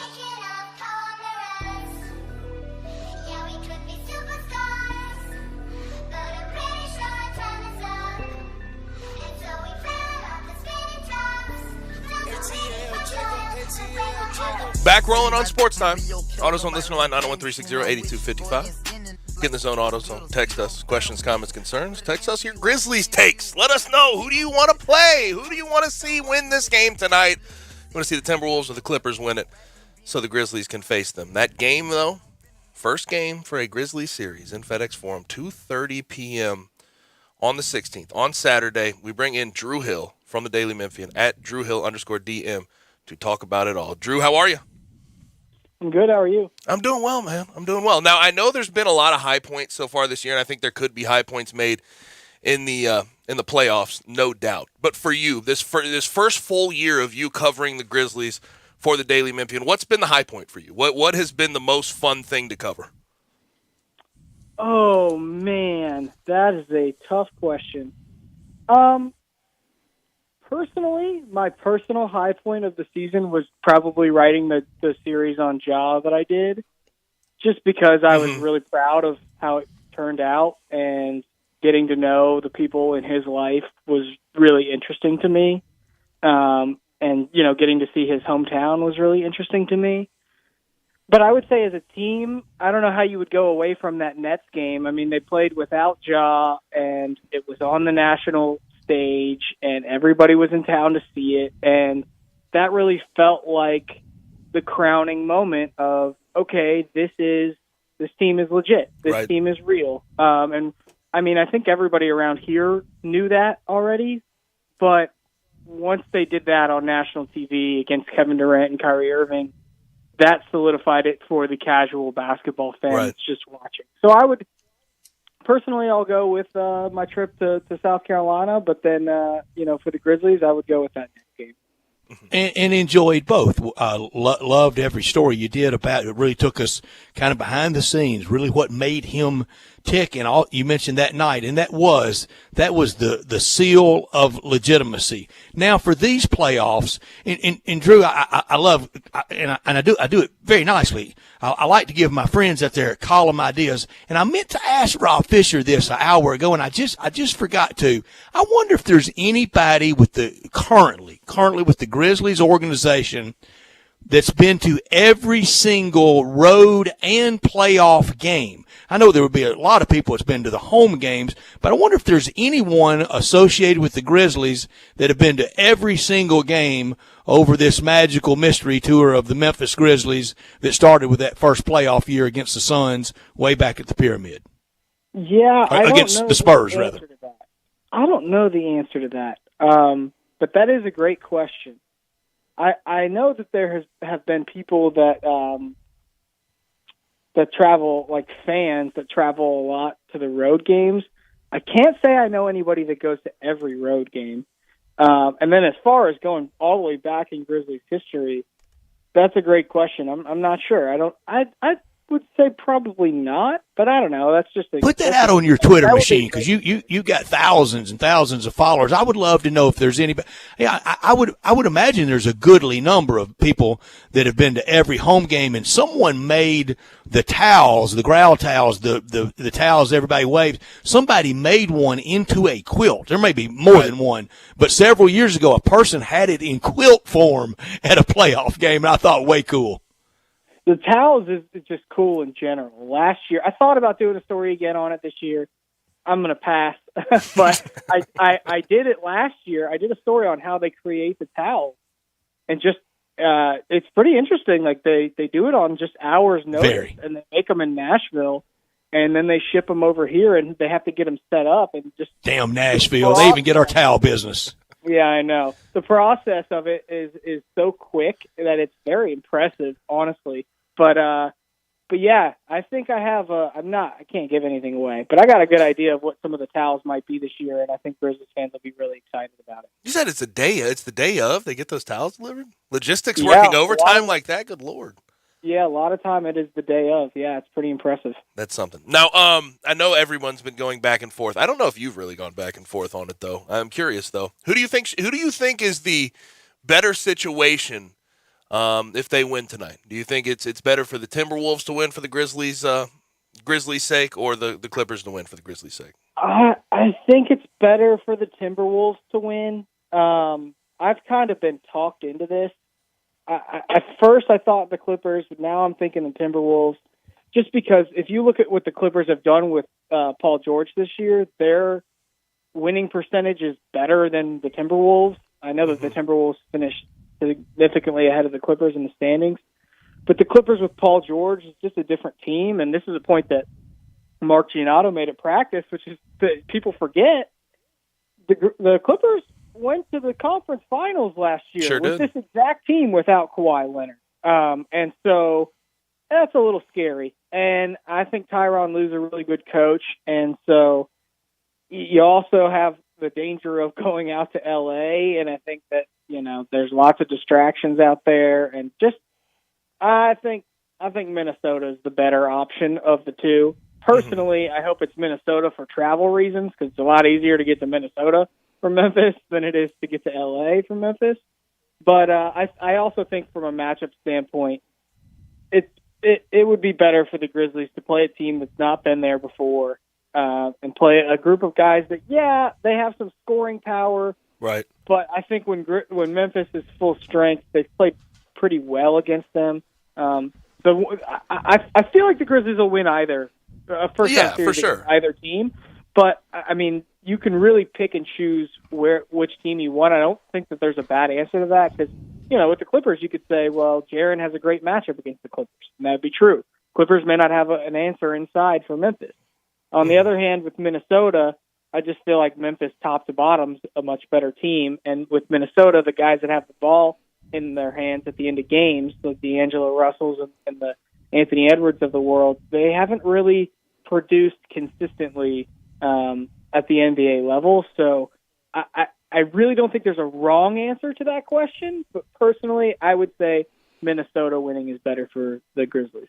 Drew, I'm with you, and I don't blame you for your personal reasons, because that Delta hub in Minneapolis will make that nonstop a lot easier for you. I want the Timberwolves because already in the Grizzlies' history in Memphis, and they had no playoff experience or appearances in Vancouver. If it's Minnesota in the first round, that will only leave 4 teams in the current composition of the Western Conference that the Grizzlies haven't played in the postseason, and could knock out another one if I'm right with my upset in round 1. Right now, if they got Minnesota, it would only leave Denver, New Orleans, the Lakers, and Sacramento that the Grizzlies haven't faced in the postseason, and might get Denver in that next round.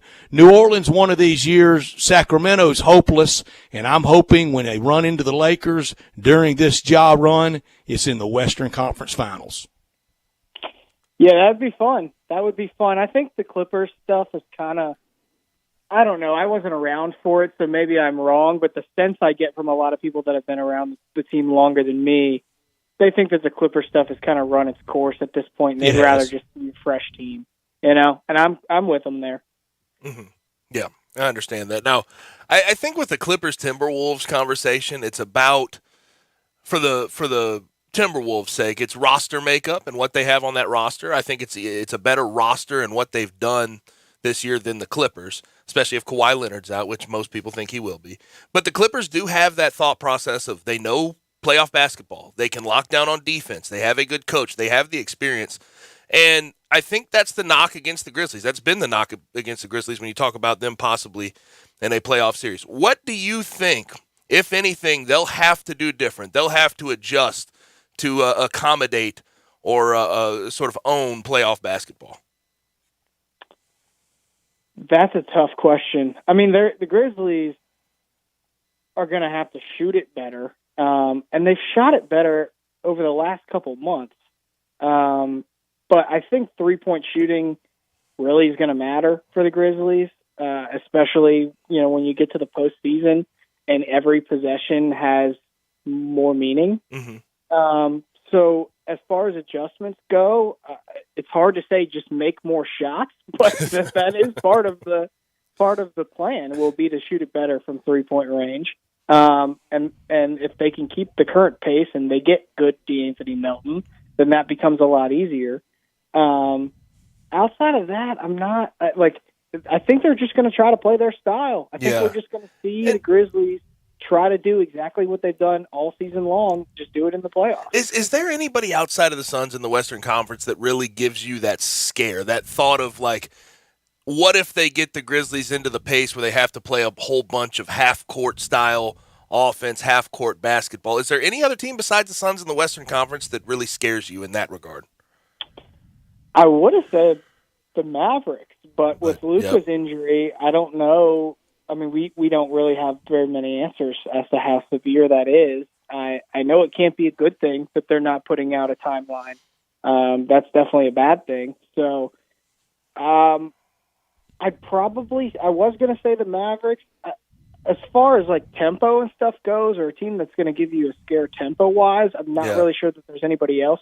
I mean, the Nuggets have the capability of playing slow like that because of Jokic, but I think that the Grizzlies just have a better overall team than the Nuggets. Yeah. And then the Warriors, if you're in a series with the Warriors, it's just going to be a tough series. They're going to make a lot of shots, but not from a style perspective. I don't think that the Warriors really will hold them up that way. They're just going to be hard to beat because they've got guys that can fill it up. So from a style perspective, I guess I would say the Mavericks, but without Luka, I just can't see them even making it out of the first round. But even with the Nuggets and the Mavericks, there's questions of defensively, are they even that good? Are they scary from a defensive perspective? I think the one game after the All-Star break that I really point to as sort of playoff, and I put this in air quotes, playoff-style basketball where the Grizzlies really were it was concerning how they were going to match up against a team like that. It was the Celtics. And I think there's a lot of teams in the Eastern Conference stylistically that could give them a lot of fits. But the Mavericks and the Nuggets, are they good defensely? Are they good enough defensively? The Mavericks do have a good defense. Okay. And they lost Porzingis. And obviously he gave Memphis some trouble. But the Mavericks overall, they have really solid players on defense, and I think that they match up. The Nuggets, Jokic statistically is a good defensive player. he's statistically good in pretty much every category you can put out there. That's why he's probably going to win the MVP again. But I don't. Yeah, I mean, the Nuggets also they have defensive specialist guys. They've got Campazzo and some other guys. But the Nuggets defense doesn't worry me quite as much as the Mavericks defense does. The Mavericks they've got a really good defense. They've been one of the better defenses in the NBA this season. Right. But again, we don't know what's going on with Luka, and without Luka, that team is done. That they're finished. You can just count them out right now in the first round. Drew Hill, our guest from the Daily Memphian on all things Grizzlies. And Drew, if it's Minnesota, I have said by the end of the series, whether it's 4-0, 4-1, 4-2, go 7, whatever it's going to be, public enemy number 1 in Memphis from that T-Wolves team, and he loves the role. He plays it well. It's going to be Patrick Beverley. He's going to try to get rough with Ja, isn't he? Yeah, I don't like that particular matchup. Pat Bev has done some really crazy things in the postseason. I mean, whether it was shoving Chris Paul, he tends to play.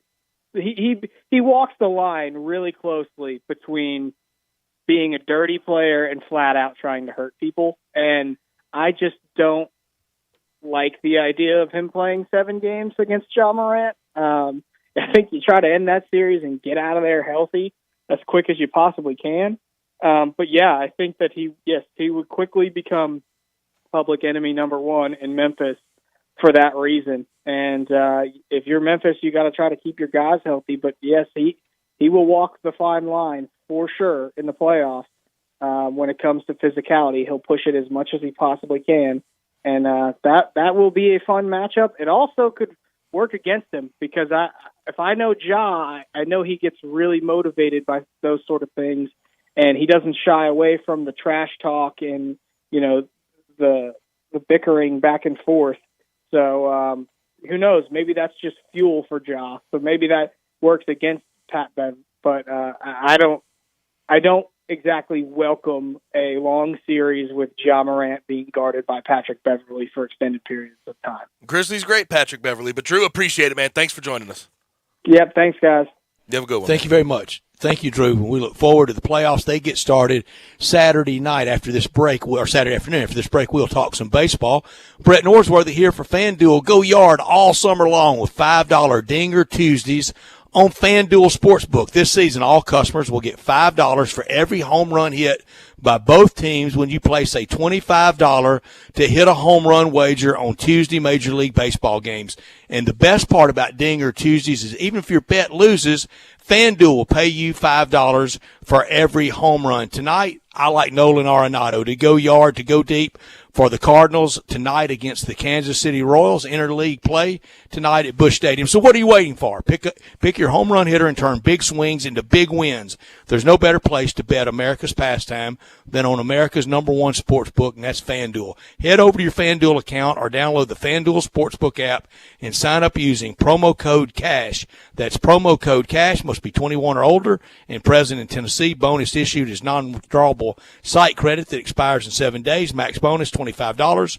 Restrictions apply. See full terms at sportsbook.fanduel.com. Gambling problem? Call the Tennessee Red Line at 1-800-889-9789. Time for a break. When we come back, we wrap up hour number 2 right here on Sports Time with Gabe and Stats. Get your afternoon started with Peter Edmiston and Anthony Sang and Sports 56 Grind Time. Weekdays from 1 to 3 on Sports 56 and 98.5 FM. In the alley since 1948, the world-famous Rendezvous. John, it's so good to see everything kind of getting back to normal. Brett, we've done a lot of ads before, but maybe it's time for me to do a recap. We have valet parking at the end of our alley on Monroe. On Fridays and Saturdays, we give away our wonderful red beans and rice until it runs out. And you know we like to do things local. Miss Barbara Jackson of Taste and See has been making these wonderful chess and pecan pies, that's pecan, not pecan, and key lime pies for dessert. And we just started serving this wonderful gelato from Sweet Magnolia Gelato Company. And just to remind everybody, you don't eat cheese and sausage with a knife and fork. You take a cracker, you put sausage on it, you put a piece of cheese on it, a little mustard or a little sauce, take a bite and chase it with the pickle. Brett, we've always been the place for all gatherings, whether they're corporate, rehearsal dinners, retirement parties, birthday parties, whatever. We seat anywhere from 20 people to 250 people. And oh, by the way, we are now open for lunch from 11 o'clock on Tuesday through Saturday. Come see us at the Rendezvous. Nestled in the heart of East Memphis, located corner of Park and Cherry, is a beautiful residential neighborhood. I'm here at Town Village Audubon Park interviewing a new resident, Carolyn. Share with us why you chose Town Village. Well, if your parents or special friends need to make that big move, let me share with you my experience. It was tough for me to leave home, but then I discovered Town Village. I would like to highly recommend Town Village to you and your loved ones. After looking at all the amenities and meeting all the people and staff, I was hooked. From restaurant, bistro, 3 meals per day, housekeeping, transportation, security, health care, physical therapy, exercise room, and even a heated pool and spa. Come see us and make your new home at Town Village. Visit us and call Daniel at Town Village Audubon Park at 901-374-7342. There's no place like home, Town Village.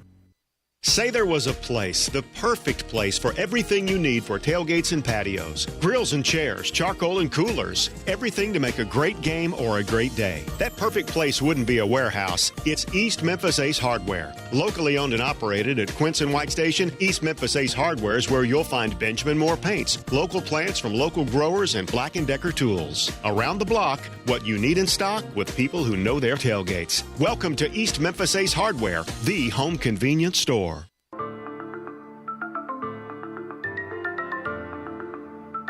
Now, back to Sports Time on Sports 56 and 98.5 FM. This hour is brought to you by the Big Green Egg. How do you want that cooked? Burn to a crisp or bloody as hell? Here once again are Gabe Kuhn and Brett Norsworthy. Gabe and Stats back with you. Gabe Kuhn, Brett Stats, Norsworthy. Autos on listener line 901-360-8255. You know where to find us. Text us questions, comments, and concerns on anything we've talked about today. Now, when I bring this up, I expect Brett's face to change for the worse. But Cam Newton made some news yesterday, and I'm bringing it up because I know Brett absolutely wants to talk about it. But he went on to say in the $1 Million Worth of Game podcast, and obviously he's a free agent right now, was 0-5 as a starter last season with the Panthers at quarterback. But he said that there are bad bees, and you know the word, it rhymes with itches, but bad bees, and women. And honestly, a lot of his comments were very anti-women empowerment in the grand scheme of things. I understand how they look. He went on to say a lot of them can't cook, they don't know when to be quiet, and don't allow a man to lead.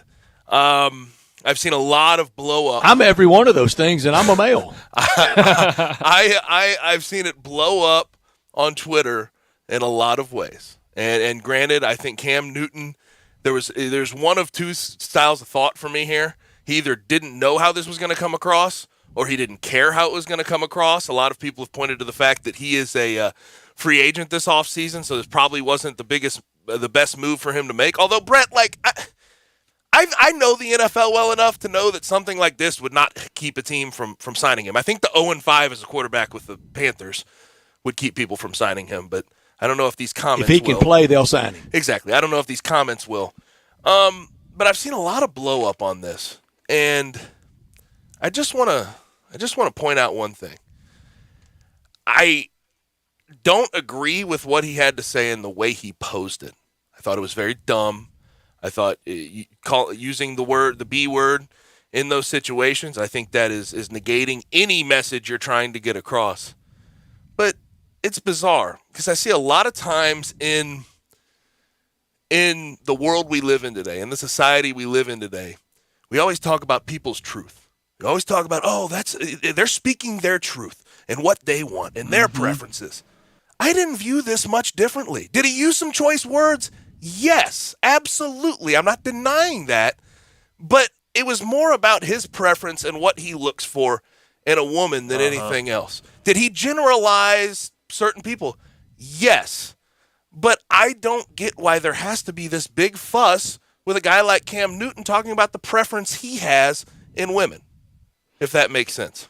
Well, I get it in the overall spectrum of hashtag Me Too and where a lot of people are these days on, air quotes here, locker room talk and locker room behavior. We've moved past that. There's a place for locker room talk and locker room behavior. It's in the locker room. It's not out among Vox Populi. And also, I also don't think we should use that when we say locker room behavior, when we do those air quotes, I don't think that excuses you to say whatever the hell you want when the hell you want. It's not but carte I get blanche, what no. you're saying. I get what you're saying. And it giveth and it taketh. I'm telling you, so many people are going to get in trouble on these podcasts. Little old bitty me. Oh, yeah. I'm reluctant to go on one because there's no FCC standards around them. Yeah. Understood. One thing I've discovered on one, man, I thought I was joining a guy for 10, 12, 15 minutes, kind of like we do guests. Yeah, right. I was on most of a Sunday afternoon. On the phone, pressed up against your ear the whole time, for 50 minutes. I've had one like that, too, where somebody invited me on and I talked that long. But, yeah, it's bizarre to see the outrage that we show. Well, Gabe, I tweeted this earlier today from a site I just love on all things ratings, all things media, and I'm trying to find it now. It's from a site that is called Paulson. Here, I'm trying to find it. It's from Paulson Sports Media, and it has all the ratings news you'd ever want to find, and Sports Media Watch, and the guy that runs it is a guy that calls himself Paulson. It's on Twitter at Paulson_SMW. And he had one of the great tweets today about things. And his tweet said, creating unnecessary and maladaptive anger, sadness, and hopelessness is the entire business model of cable news. If you take out the sadness and the hopelessness aspect, it's even the business model of sports TV. And that's where it ends. You could also say sports radio.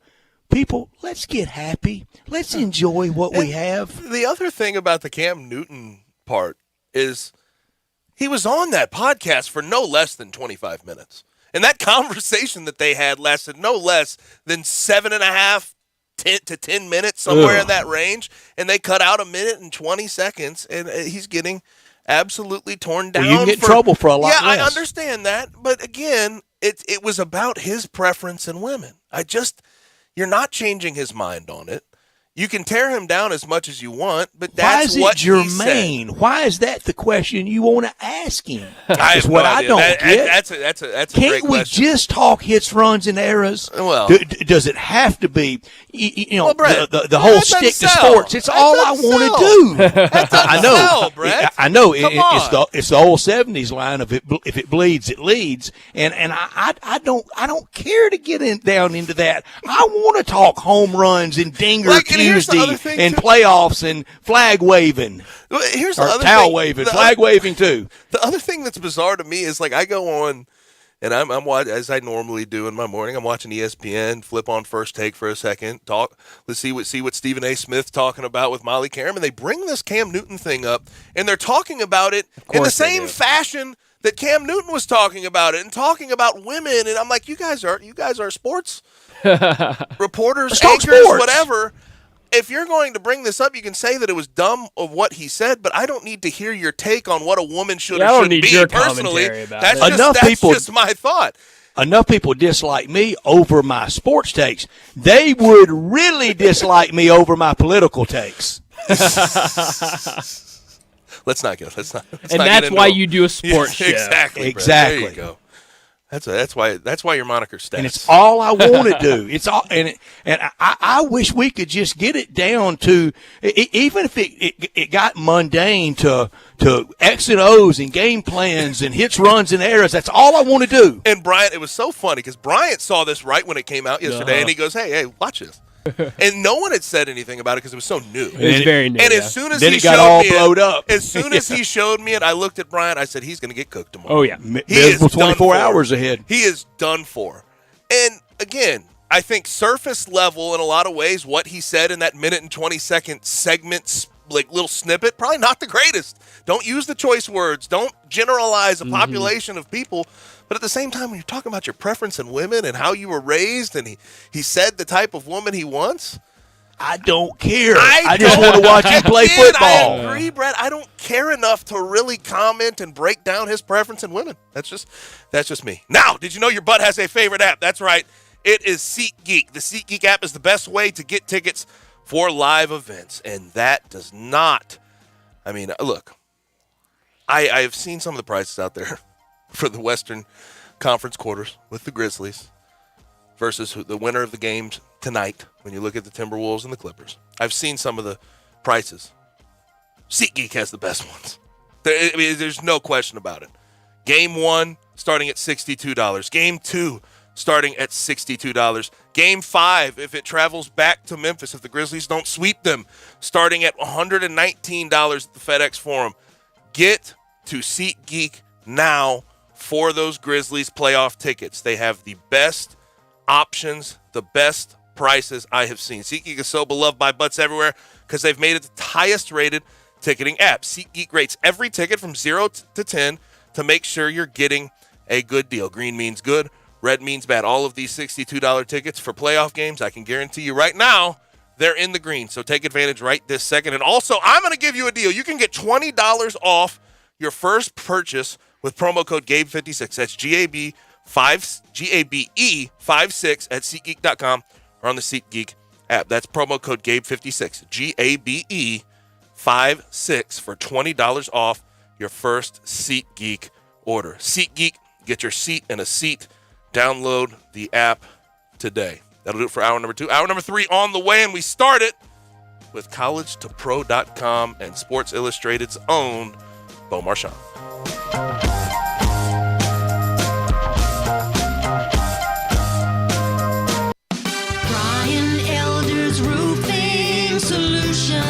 If you have damage to your home and have your insurance carrier involved, you need a great contractor. You also need a team that has seen claims of all shapes and sizes, residential or commercial. After our inspection, we'll share our findings and give you our professional opinion. Some people say you get what you pay for. However, our opinion is free. Trust the name you can depend on, like the tens of thousands of families Brian and I have served over the past 20 years here in the Mid-South. Brian Elder Roofing. We'll measure your roof from outer space and share our team's experience for your property and claim. Repaired roofs, replacement roofs, big roofs, tiny roofs, insurance roofs, flat roofs, TPO roofs, asphalt roofs, tile roofs, slate roofs, metal roofs. If your roof needs some love, call me. 901-867-0303 for Brian Elder Roofing and Contracting. Call 867-0303. Brian Elder's Roofing Solutions.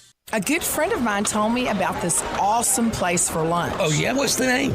Neil's Grill and Bar, where the fat man rocks. Everybody knows Neil. Where's it located? It's located in Yorkshire Square off of Quince. And what's it like? The best lunch place in Memphis. You know, like real mashed potatoes and gravy. Everything is made from scratch. Monday through Friday, daily lunch specials like Monday baked chicken, Italian Tuesday spaghetti, ravioli, Italian spinach, delicious fried catfish, fried chicken livers every Wednesday, Friday, Salisbury steak, barbecue chicken, or if you just want a vegetable plate, the best veggies in town. What about the lunch price? Meat and 2 veggies, $8.95. Meat and 3 veggies, $10.95. And veggie plate, $9.95. Big fat boy portions, man. Man, you're making me hungry. Come hear the best live local music at Neil's. Eddie Smith plays Sundays 5 to 9, Mondays karaoke, Tuesdays Debbie Jameson, Wednesdays Elmo and the Shades, Thursdays John Williams and the A440 Band at Neil's. Where the fat man rocks. I often say they've set the bar for the way car business should be done at Homer Skelton Hyundai. You know how close that is. It's right there at Highway 78, Lamar Avenue, and Craft Road, the very first exit in Mississippi. I say it because they always come up with new innovations. And right now, when we've had all these shortages on new cars, Homer Skelton Hyundai is always going to come through for you. You won't pay more than the sticker price for a new car at Homer Skelton Hyundai. That's Chris True's pledge. You'll never pay more than sticker price. Those other guys, they could charge you a whole lot more for that new car because they know there's a shortage. That never happens at Homer Skelton Hyundai. That's part of the philosophy and the team that's been together for about 15 years now. You want the best of service?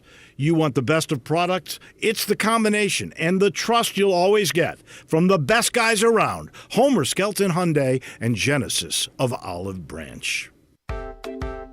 Yes, it's still winter. Yes, it's still cold outside. But Family Leisure wants you to start thinking towards spring and maybe even summer. So Family Leisure's pool and patio sale is happening right now. Come to Family Leisure to get started on your outdoor living space. Yes, I know it's cold and dreary outside, but this is the perfect time to think ahead. Pools are in stock and ready to go. Brand new 2022 patio furniture is hitting the floor each and every day. In-stock hot tubs are ready for delivery. You can get fantastic deals on play gyms, trampolines, grills, and outdoor kitchens. I know you are already looking forward to spring and summer, and so does Family Leisure. But if you sit on the couch too long, the best deals will be gone. So don't wait until it's too late. Stop thinking about spring and summer. Start planning for it. The pool and patio sale is in season right now. Family Leisure, 2120 Whitten Road. That's Whitten at I-40, where family and fun all come together.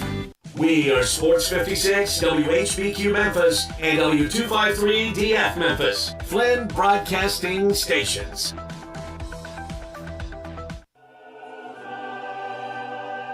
Now, back to Sports Time on Sports 56 and 98.5 FM.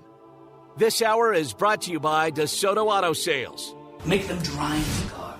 Make them touch it. Feel it. Here once again are Gabe Kuhn and Brett Norsworthy. Yeah. Final hour on this Tuesday, and you know how we start 5 o'clock on Tuesday. It's NFL talk and all things draft with Bo Marchant from Sports Illustrated and collegedopro.com. Indeed, our title sponsor this hour every day, and we appreciate them so much. It's DeSoto Auto Sales at 5704 Goodman Road. Online at DeSotoAutoSales.com. They are very proud to serve DeSoto County and the surrounding area. Very high standards, the highest in the car industry at DeSoto Auto Sales, where all the cars have been test driven and checked out thoroughly from head to toe, from bumper to bumper, and all points in between. Unlimited inventory, every make, every model. If it's not on the lot, they'll go find that special car just for you. No shortcuts at DeSoto Auto Sales. When you walk in, you're treated like family, met by kind, courteous employees, laid-back atmosphere, and they care about your time and want you to enjoy the ultimate car experience. Find that car you want, test drive that car, credit approved, paperwork completed, all wrapped up in 45 minutes or less. It's a guarantee because they know we live in a world today that time matters, and they keep it that simple and that streamlined at DeSoto Auto Sales at 5704 Goodman Road and online at DeSotoAutoSales.com. 662-890-7184. Come on down to DeSoto County for that town and country experience at DeSoto Auto Sales. Time to bring him in. Bo Marchant at Bo Marchant on Twitter. Bo, I just got done bringing up Cam Newton at the end of the hour, our second hour. You should have seen Brett's face when I brought that thing up. Do you want to start with hot takes on Cam Newton and what he said on a podcast? No, I don't. There's enough craziness going on in the world. So we're a week away from the draft. Right. I hear you. So let's go there then. Let's go there. I saw yesterday, and I find this interesting considering sort of what was talked about before the pre-draft process. But Malik Willis right now, if you look at Vegas odds and you trust Vegas odds, he's favored at -170 to be the first quarterback off the board in the draft. Obviously, day one of the draft. What do you think about that? Do you think that there is a chance that happens, or do you think Kenny Pickett will ultimately be the guy first off the board of all the quarterbacks? I've been thinking about that today, just looking at these quarterbacks, because it is really the unknown where these guys are going to go and if they're going to go inside the top 10.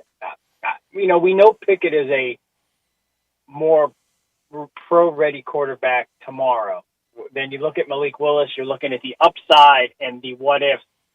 I just think with his unknown of Malik Willis, and this is what scares me is, some of these other guys that have come through, you might say, hey, they're a little bit raw, but they're still considered the top prospect or the second best top prospect. It's almost a can't miss type quarterback.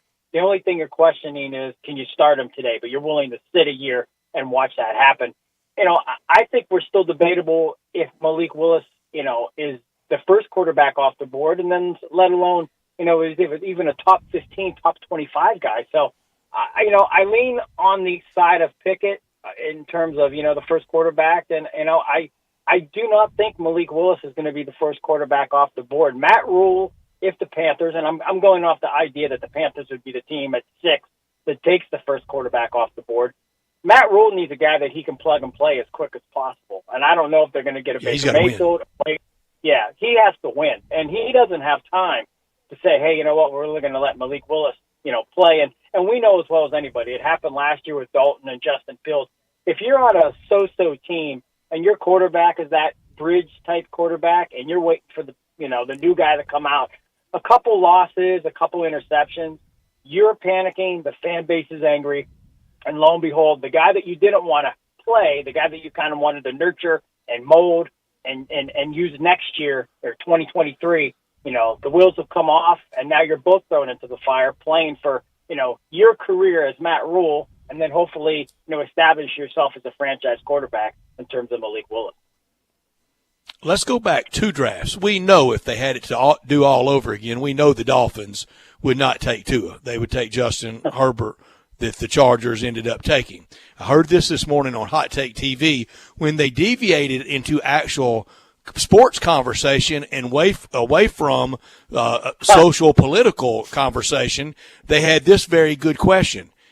Who would you rather have, Joe Burrow or Justin Herbert?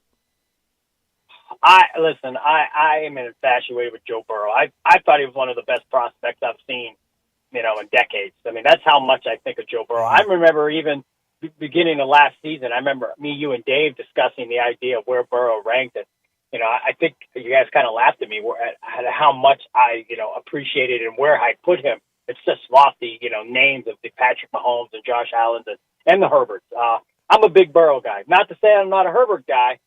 They're both fabulous quarterbacks. I just think there's something magical about Joe Burrow. I mean, one season in LSU, arguably the greatest career, statistically at least, that we've ever seen by a quarterback. And then he wins the championship, number 1 pick, gets hurt rookie season, and then once he come back in year 2, he takes this, out of the blue, Cinderella type run of the Cincinnati Bengals and puts them on the map. A little bit short.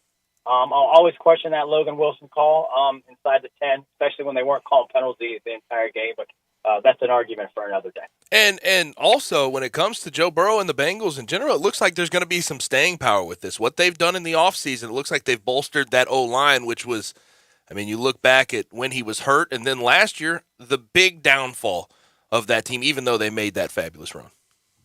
Yeah, they fortified it with some free agency. This is a deep offensive lineman class. It's not to say that they can't put another offensive lineman there, when they pick at 31.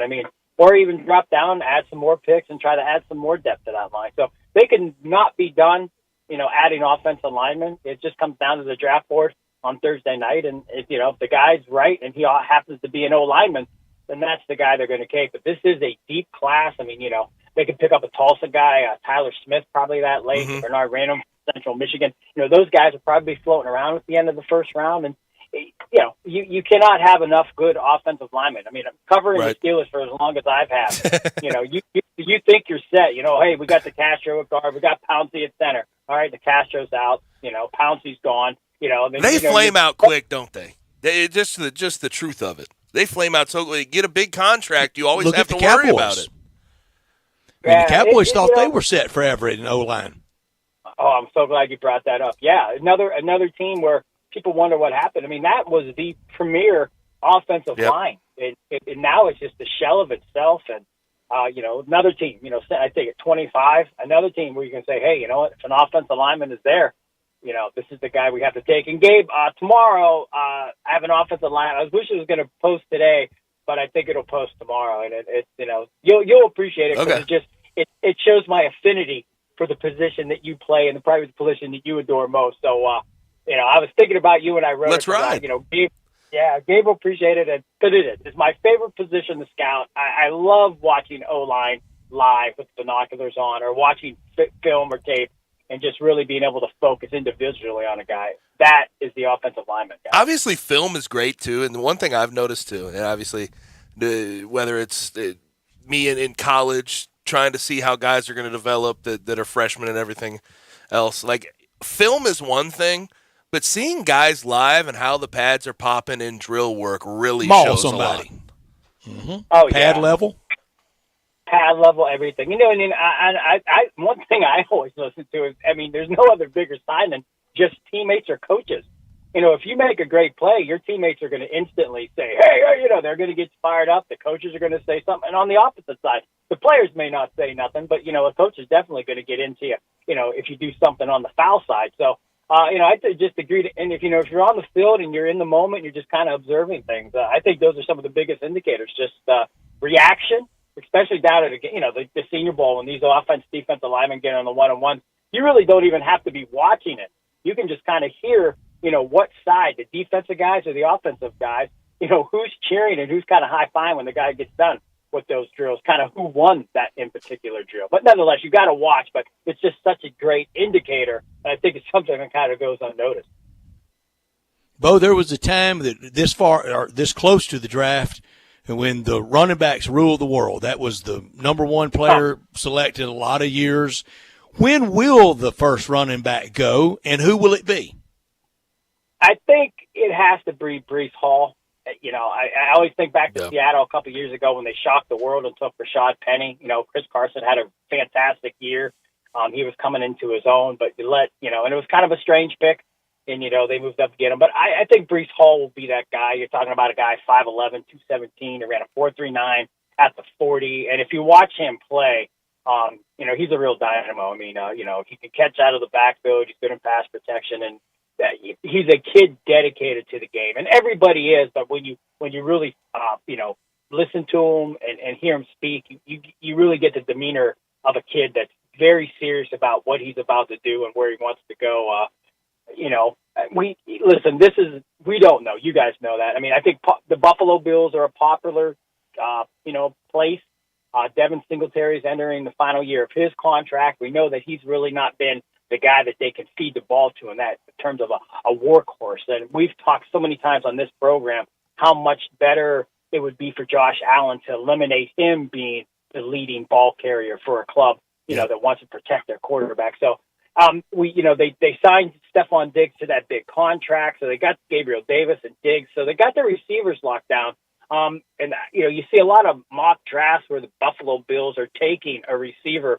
I think going on the other end, you can still add an offensive weapon. You just can kind of go in the backfield. So I think if that's the one team, the Buffalo Bills, and there's other teams in need, but, the Falcons aren't going to take a running back at 8, possibly in the second round.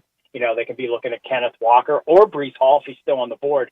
But I think those are two candidates they're going to be buying. Breece Hall most specifically, and then Kenneth Walker after that out of Michigan State. Mm-hmm. So curiously, we've already talked Malik Willis and his rise through the pre-draft process. The one fall, and it's local, and Brett got to cover this guy very closely. But Matt Corral, has this surprised you? And also, what do you think the thoughts are with this fall? What are the big knocks against Matt Corral at this point in the game? This is what I think. I think there's some maturity issues that have come out. I don't know what those pertain to. We know he's on the shorter side. I just think and this is all coincidental, but this is how my mind thinks. You look at a guy like Baker Mayfield, shorter, I don't think Baker Mayfield's, doesn't have the release. Matt Corral's release is phenomenal, but, you kind of see where Baker Mayfield is, and now, it happens to be Matt Corral's coming through this process where teams might be saying, hey, this might be Baker Mayfield 2.0. He's kind of untouchable at this point. I know he got surgery and, and all that things, but, maybe that's the case. Listen, it's not to say that he doesn't go in the first round late. Mm-hmm. We know he's going to be a second round guy. And I'm not going to knock him to say that he still can't be the best quarterback in this draft class. But this particular process, when these teams spend millions, and we would all do this. If we were buying something or had to invest in something, we want as many non-factors as possible. This, like Desmond Ritter, I talked to one GM down at the combine. First thing he had his mouth, he goes, "Did you see Ritter?" I said, "Yeah, I actually was at the podium when he came through." He goes, "What do you think?" I said, he's phenomenal. He goes, this kid's a leader. You know, he said, when they came into the room, he goes, I mean, he took command of it. They were in awe. Right. So, you know, and those are the little things, especially at the quarterback position. So, you know, it doesn't mean Desmond Ritter's going to be a good quarterback, but, you know, that maturity at that level, that's what you want. I think that's the big knock on Matt Corral, and the size. You know, he's a little bit limited in terms of height. Again, coincidental to that Baker Mayfield thought. But at the end of the day, we know he's athletic. He can make plays with his feet.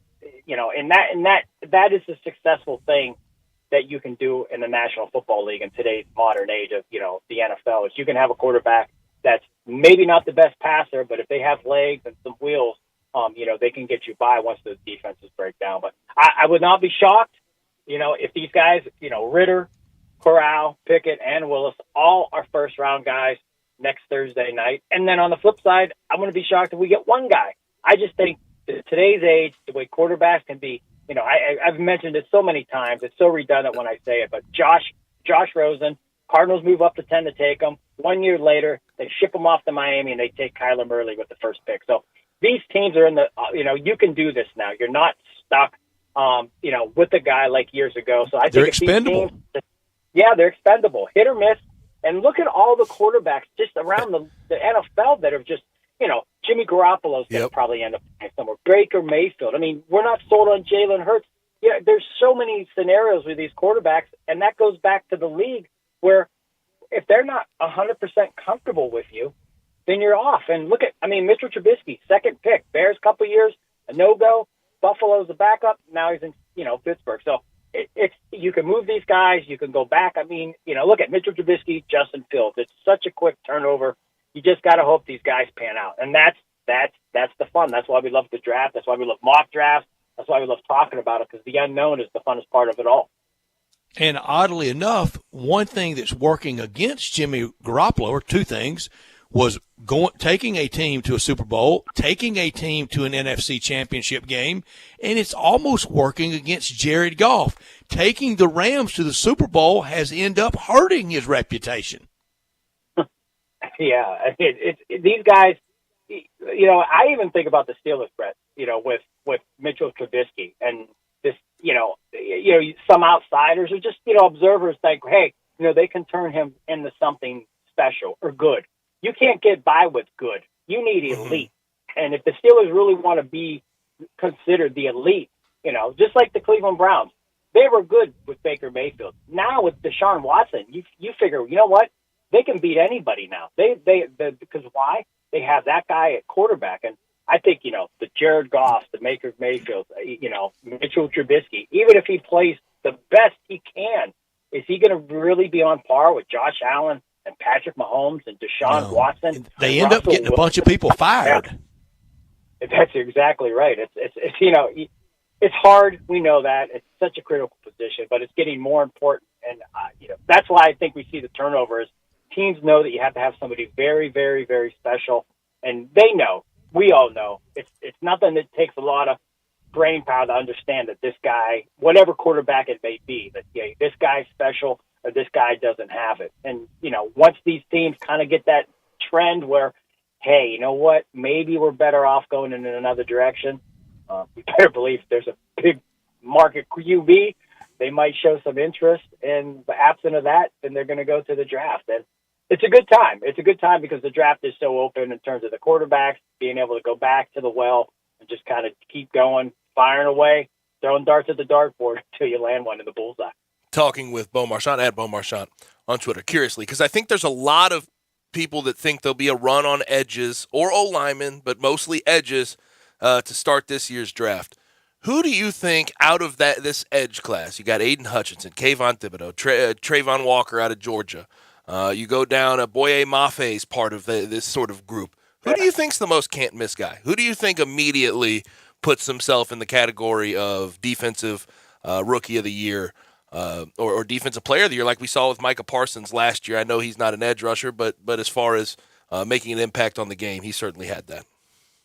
Yeah, you know what? I think a little bit could happen. You know, you mentioned Boye Mafe from Minnesota. He was my favorite player down at the Senior Bowl. I thought he was just incredible.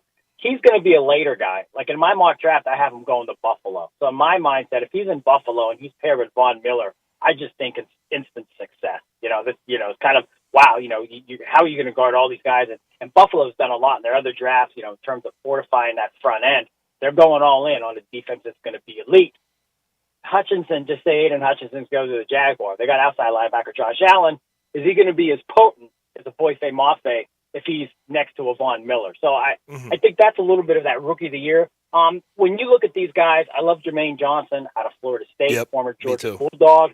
Trayvon Walker is another guy that, then you have Thibodeau. I did a piece, and it's kind of ironic, when Michigan is the last time I think Michigan did not have a defensive lineman drafted is like 2012, which is astonishing when you think about it. I mean, just to have a guy drafted at that position. And there's been some hit and misses, but, you look at the production. Georgia, barely none. I mean, you got to go back, quite a bit to, find guys that, that were substantial. I mean, Geno Hackins, 2010, Justin Houston, 2011. Then you could look at Thibodeau. The Oregon Ducks have had success in turning out big named guys that go in the top 5. Deion Jordan is one name that comes to mind. So looking at all these guys, I look back at these schools. I mean, Michigan does have a blueprint for developing. They just don't become elite. This is Georgia's kind of, they're the new kids on the block, putting all these defensive guys up front. And then you got the Oregon Ducks who, in the last 10 years, I think they have 3 or 4 defensive linemen, at least 3 that have gone inside the top 5, top 8.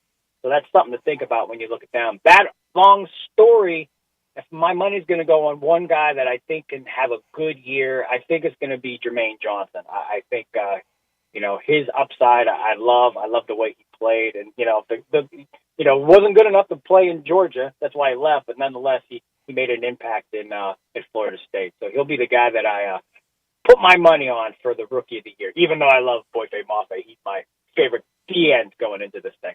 Understood. We're almost there. We're almost to the draft on the 28th. Can't wait to catch up next week and then the week after before we officially get to it. But, Bo, appreciate it, man. Thanks for joining us. Hey, have a great week, guys. Thank you, Bo. At Bo Marchant on Twitter, and you can find all of his work. I'm telling you, at Sports Illustrated, he's done a heck of a job with the NFL draft.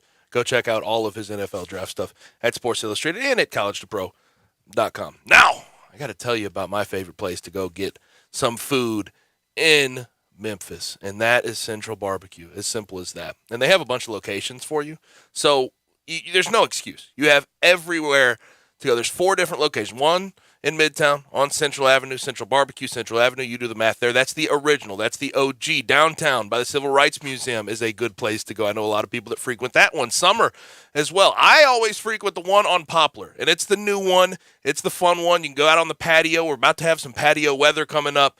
Make sure you check out that new state-of-the-art one on Poplar. And you can also stick your head in. You'll probably see me at some point. Now, when I go there, I always start with the sausage and cheese plate, or I start with the hot wings. Hot wings are fantastic. You go get the jerk to the dry spice.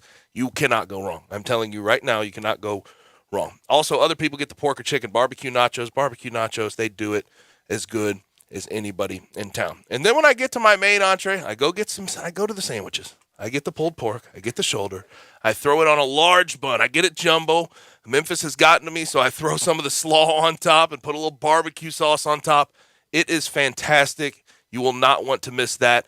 And the sides, onion rings, fries, pork rinds, potato chips, slaw, greens, just anything you want to go with your barbecue, they have it. And also, if you're interested in feeding 15 or more people, they have catering.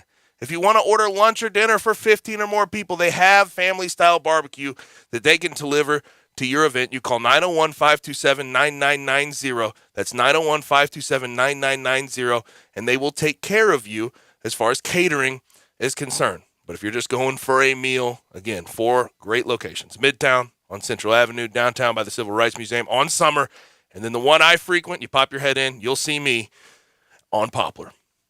Central Barbecue, smoke is their sauce. Now, let's go ahead and get to a break. When we come back from said break, we have some NFL to discuss. And by NFL, it's a guy who always has his name caught up in something. It's Dan Snyder. The Commanders are in more hot water, this time financially, not the sexual misconduct. That's still under investigation. They're still trying to figure that out. But now they have a financial lawsuit and unlawful financial conduct that they have to deal with. We talk about that when we come back on Sportstime with Gabe and Stats. Start your day with Sports 56 Mornings with Greg Gaston and Eli Savoy. Weekday mornings from 7 to 10, right here on Sports 56 and 98.5 FM.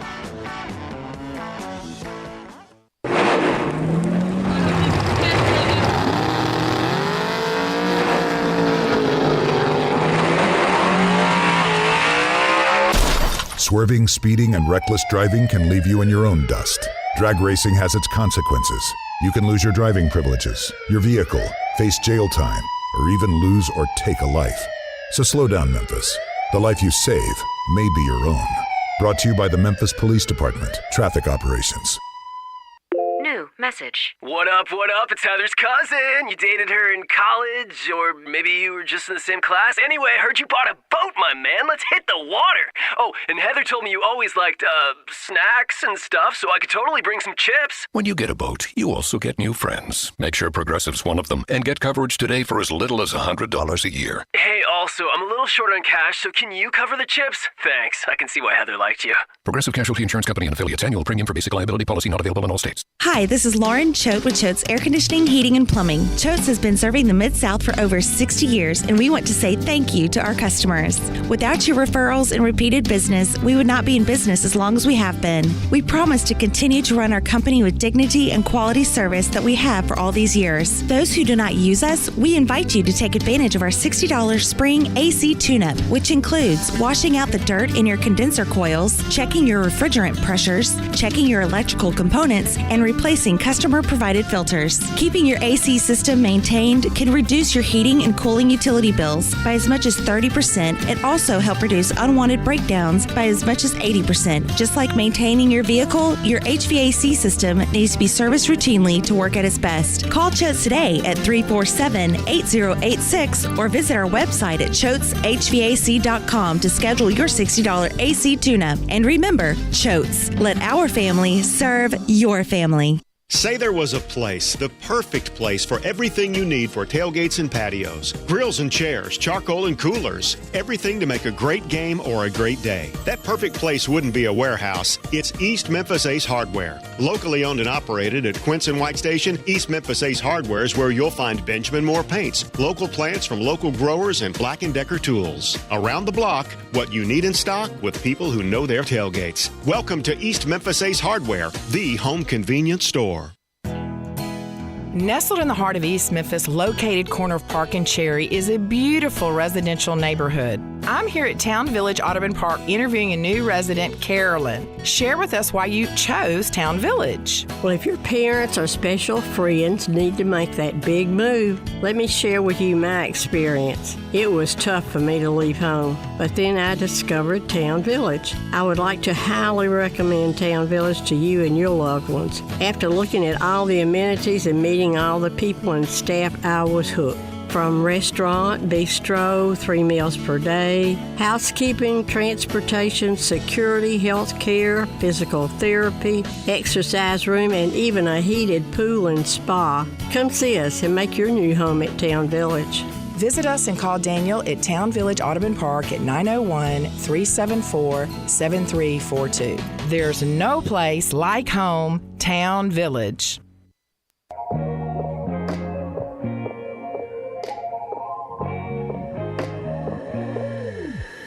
Now, back to Sports Time on Sports 56 and 98.5 FM. This hour is brought to you by DeSoto Auto Sales. Let's talk some numbers here. Here once again are Gabe Kuhn and Brett Norsworthy. Back rolling. Last 30 minutes on Sports Time on Sports 56 with Gabe and Stats. Autos on listener line open for your texting pleasure, 901-360-8255. Also, message us on our socials, Sports 56 WHBQ on Twitter, Facebook, YouTube, and Twitch. So I was telling, real quick, Brett, I was telling Brian this before the show. I have graduated from Wordle. I no longer use Wordle. I don't know if you ever got into it. You know there's another app now, but it's completely different. It's called Hurdle. Have you heard of Hurdle yet? I have not. I miss Wordle, and I was going to say, Brett's still trying to get through Wordle. I'm still trying to get through the crossword puzzle in the newspaper. Brett's very happy when I send him when I used to send him my Wordle scores. Oh, he's a big fan. He used to be I a just huge love fan. him. He's big, and he used to always congratulate me too when I got it right. I was Pat me on close the to back. blocking everybody that sent out their Wordle or Hurdle score, but You don't even know about Hurdle now. It gives you like snippets of a song, and you have to guess what song it is based on what you're hearing. Yeah. Well, we started that with the iTunes game here, playing How Hard Ones. They stole it from us. Oh, we Sue definitely 'em get royalties. Sue them. You want to do it? We can figure it out. Let's do this. You have some what lawyer friends, music right? do you have? What music do you have on your phone, Gabe? What do you use? Apple. Do you have iTunes? Yes. What do you have? Brian? Do we even call it iTunes or is it Yeah, just Apple Music? yeah, at this point? iTunes is now Apple Music. Yes. Yeah, it's the same thing. Yes. It's interchangeable. Both of y'all tell me the last song you added. Last song you added. Let's see. Last song I added. Let's see here. Worst Day by Future. Worst Day by Future. That is not the Worst last Day one by I added. Future. You're familiar with Future? Come on now. You know, Future. You know it's used to date Sierra. Yes. And now dates Russell Yes. Wilson. They can't play Future in the Seahawks locker room anymore. You got to know that Future. right? Yeah. Bryant? Well, Future's crossed a lot of people though. He's crossed Steve Harvey before with Lori Harvey. Yeah, he's all. Future is Scottie Pippen. He's toxic, man. Yeah, he's is toxic. The last song I added, because they took it off an album that I was listening to, is Milk Cow Blues Boogie by Elvis Presley. Did you listen to that today? I haven't listened to it Okay. today. No, the last thing I listened to Milk today Cow Blues was Boogie? the medley of Yesterday and Hey Jude from Elvis's Las Vegas concert. Did you say Milk at Cow Blues Boogie? International Hotel in 1969. Milk Cow Blues Milk Cow Boogie. Blues Boogie. It's a great song. Oh, it's great. Brett, what about you? Bryant, one of the great things I've done in my life, and I'm serious about this. Okay. When I was in summer before 8th or 9th grade with an aunt and a cousin, went to Acapulco and saw the cliffs where Elvis did his own stunts in fun in Acapulco. And the name of it was La Quebrada. Brett, you do not know how I did. jealous I am of you right I now. did. I promise you. This might be the most jealous I've been in my entire life, Brett. And I'm telling you, the cliff diving in Acapulco that used to be on Wide World of Sports, they'd show it about once a summer. It was something to see. And I didn't realize this how they timed their leap is when the water goes out, they jump. And they're looking at nothing but you know what, and then it comes back in, and that saves them. Brian, your inner age is like 75. Oh no, yeah, my inner age easily. is definitely in the mid My 70s or gosh, 80s. man, I'm a 60s music guy for sure. You're a music history. Well, I guy. went 80s groove on the last one I added. And speaking of groove, Don't Disturb This Groove by The System.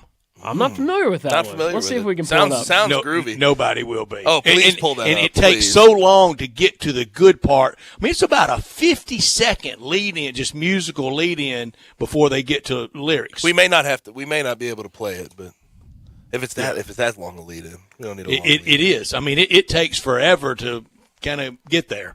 What is it, like disco? What kind of music is it? No R&B. Okay, R&B. Gotcha. Are you? Do I hear that?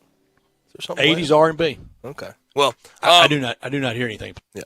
Now, back to the worst human in the NFL, and there's a He's lot certainly of bad going for it. humans in the NFL. The Commanders That's about owner. the only thing about Keith Olbermann I miss when he would do worst human in the world. Yeah. The Commanders owner, Dan Snyder, is in more hot water. U.S. House Oversight Committee says team executives and Dan Snyder engaged in unlawful financial conduct.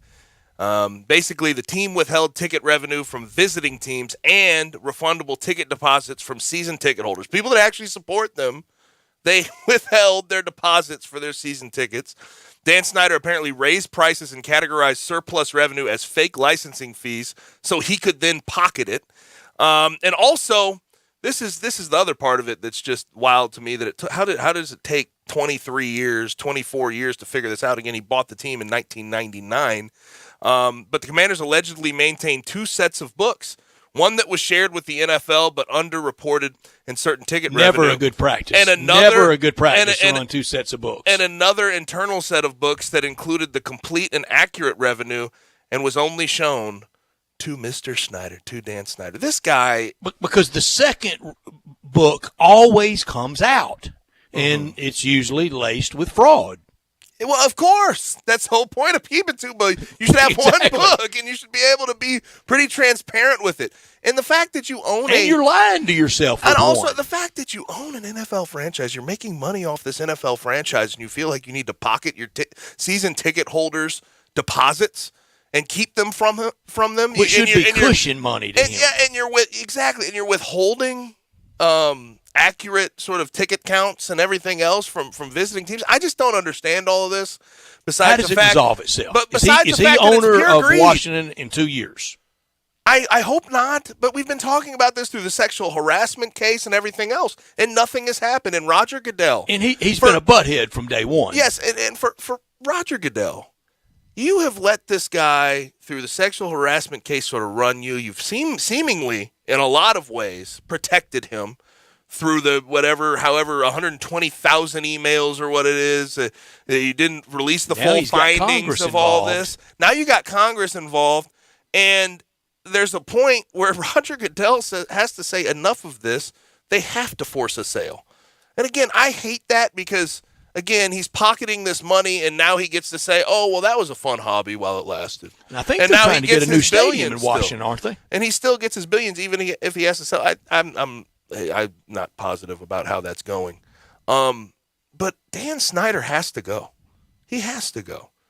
And the part that gets me too is your fans have stuck around since you bought this team in 1999 and watched 22 years of awful football, of miserable football, of non-competitive football in a lot of ways. That's everything from Heath Schuler to Gus Farrat. 2 playoff wins in 22 years is what these people stuck around for. Just ruined and RG3. They left him out there to get slaughtered. 2 playoff wins in 22 years, and you're keeping and numerous scandals that they sat through, by the way. Numerous sexual harassment scandals. Front page of the Post. Exactly. And that's saying something there with all the scandal in D.C. Exactly. All of these scandals, they've stuck around for all that, and you pocket their damn season ticket deposits for yourself. When you can out-butthead members of Congress, you really are a bad guy. The guy is awful. I mean, he's a crook. He's a criminal in a lot of ways, and they need to oust themselves and relieve themselves from him because it never fails. Every 3 to 4 months, there's another ridiculous, wild story, whether it's sexual harassment, whether it's financials, whether it's sexual assault itself. There's always a story about Dan Snyder and the Commanders. Except for Jack Kent Cooke, Washington has always had problematical owners back to their very origin, to their beginning. And, I mean, Google that guy. You're talking about a real tawdry figure. But it's a reminder. Unless someone sees a punitive measure, unless someone feels punishment coming down on them, and to this point for Dan Snyder, it's just been that Tanya takes over. And he's not around day to day, supposedly. And I put that in air quotes. He's still probably around in a lot of ways. But that's the only punitive measure that has been taken on him to this point, and maybe a few fines. If you don't face more, you can continue to get away with the grime and the dirt that he's gotten away with. So the NFL has to do Goodell's something. going to get asked about it a bunch at his availabilities at the draft. Is there anyone better at deflecting and not answering questions? Well, actually, that's probably a stupid question. There's a lot of politicians that are good at that, too. Well, and remember, Roger Goodell's dad was United States Senator Charles Goodell, who was the appointed senator after Robert F. Kennedy was assassinated to fill his unexpired term in the state of New York. So Roger Goodell has been around that town a long time, and he knows how. And when he goes into he doesn't really want to answer mode, he takes his voice down to almost a whisper where it's not audible. He goes, he retreats into his turtle shell. I mean, he literally doesn't say anything. And it's just, it's frustrating. Hopefully something gets done at this point. Hopefully this is what we would sort of do. It's not a straw. I'll say that. It's not a straw that broke the camel's back, but with how much has piled up. No, this is with how much that has piled up on this franchise in general, you would think that this would have to break that camel's back. No question. almost dinner time, and I got a great suggestion for all these locations at Ridgeway Road, Poplar and Highland, Olive Branch, and Cordova, all at the Jason's Deli locations. There's one close to you, wherever you are in our area. In Jason's Deli, whether it's dine-in, to-go, delivery, wholesome food forever. It's a family thing. Their foods are free from dyes, artificial trans fats, and flavors, processed MSG, all fresh, all good, and all good for you. Healthy. First franchise in the nation to be trans fat free. It's all about choice at Jason's Deli, whether it's the meats, the cheese, the breads, the spreads, the salads, the soups, all so good this time of year. All of it just perfect. And at this time of day, dinner time, you think about where to go to Jason's Deli.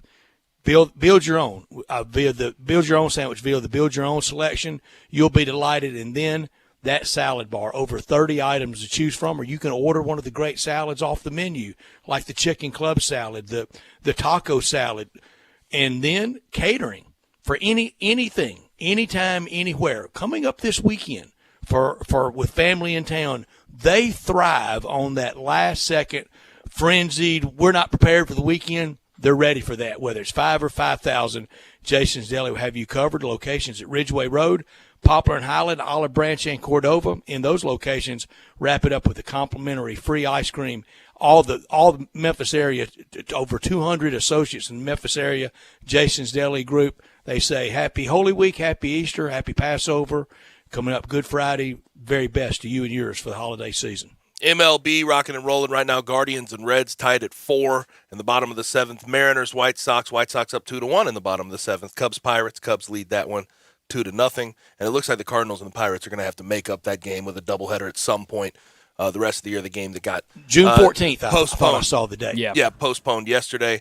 A's and Rays just starting 0-0. Red Sox already put away the Tigers today, 5-3. The Red Sox have not looked so good through their first 5 games, but they have a lot of talent on that team, so there's no question they can possibly I was turn it watching around. that game, and the Red Sox announcers were really pleased with kind of pulling that out today, just anything for the kickstart. Mm-hmm. Mets and the Phillies start here in about 3 minutes, and the Mets are in just sort of – and I know how much talent they have on that roster, and I know how much they have in the way of pitching if it actually gets healthy. But Taijuan Walker, he didn't pitch well last night, by the way. Did not pitch well, but he was pulled because he had shoulder irritation. Now, seemingly, on top of the Max Scherzer and Jacob deGrom injuries that they have to get back, Taijuan Walker put on the shelf for any period of time, the Mets could dig themselves a heck of a hole. They could, but a great example of just get in that postseason, and then have fun facing Scherzer and Syndergaard, or deGrom, rather. They have, and that's why Bryant over here picked them to win the World Series when we did our predictions. And that's why they're the most bet on publicly team for a futures bet for the World Series. I understand that, but I have been, again, predisposed to believe that injuries derail that team. But with all these layers of playoffs now, used to you could kind of get 2 weeks of hot pitching. You can't get by with just 2 weeks. You got to have 4 weeks of hot pitching with all these layers of playoffs now. You do, and they have enough to get through. There's no question about it. And also, real quick before we get to our final break, yesterday Phillies fans got to poor Alec Boehm, third baseman for the it's coming up in for the crunch Phils. time. 3 errors in the first 3 innings. They're the worst fielding team, maybe in the history of the MLB. They are, but they're horrible to watch. I got a massive kick out of the fact he makes a routine play on a little dribbler to third, throws it over to first base, and all the Phillies fans give him a standing ovation to be smart. That's Philly. That's hilarious. But let's go ahead and get Gabe, one more thing before we go to break. We owe you a 1-week apology on a compliment for you in the college basketball. Remember our preseason Final Four picks were Bryant had Duke in the Final Four. Yeah. You had Kansas in the Final Four. Well, you won with Kansas. You won the bracket picking. We didn't applaud you enough. Good pick. Thanks. Golf picks I didn't do so good first week. Long season. Well, you did better than me. 1 week into it. We didn't all. We all struggled. We all struggled this week. No, we all did not. Cameron Smith hurt me on financially with not finishing second, but I had a pretty good week. And remember, it was double. Remember. Don't forget. Don't forget. Don't forget that. He's not going to let us. Let's go ahead and get to our final break. When we come back, it'll be time for Taco Bell Crunch Time.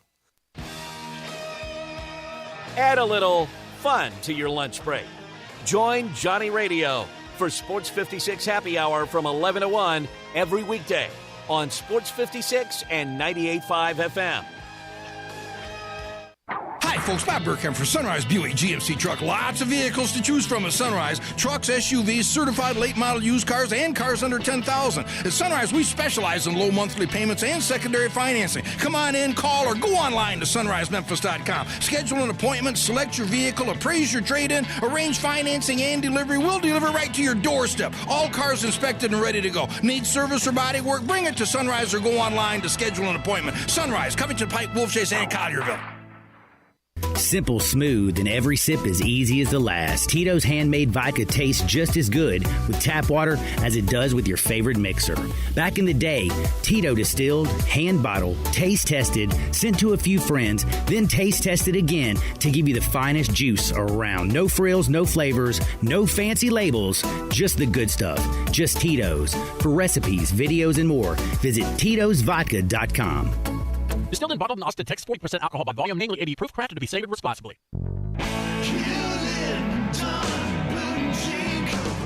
Hewlett & Dunn Boot and Clothing Company, we have it all. From handmade Amish leather belts, fine and casual clothing, boots, casual boots, work boots, fancy boots, and even safety-toed boots. Lots of cowboy hats to choose from, even Nebo lights, Orco hard coolers, good-looking duck head dress shirts, duck head caps, shorts, and pants. Tons of jeans from Ariat, Wrangler, Devil Dog, and Kimes Ranch jeans. At Hewlett & Dunn, we have a great selection of Old South t-shirts and caps. Fine clothing from dress to casual to Sunday best. Enjoy choosing from UFO's orthopedic-approved shoes. Hewlett & Dunn Boot and Clothing Company. Boots of every size, every color, every skin. Great quality Western, work, and safety toe boots. Hewlett & Dunn Boots and Clothing Company. 111 North Center Street, Collierville. Hewlett & Dunn. Hewlett & Dunn, serving you and your family since 1961. I know the sweetest thing in Memphis, and I know it's been around for 120 years. You know, I'm talking about Dinstall's, and it's time to stock up heavy on Cashew Crunch, Heavenly Crunch, Turtlettes, all of your favorite Dinstall's treats to watch the playoff games and to watch all the basketball. It's so easy to get. The sweetest thing in Memphis, all you have to do is head to Laurelwood or head to Germantown and Poplar right across from the hospital, or go where they make the candies. That's on Pleasant View. There's nothing that says Memphis better than Cashew Crunch with that little tinge of coconut, or the Turtlettes. Let's face it, there's nothing better than Dinstall's chocolate.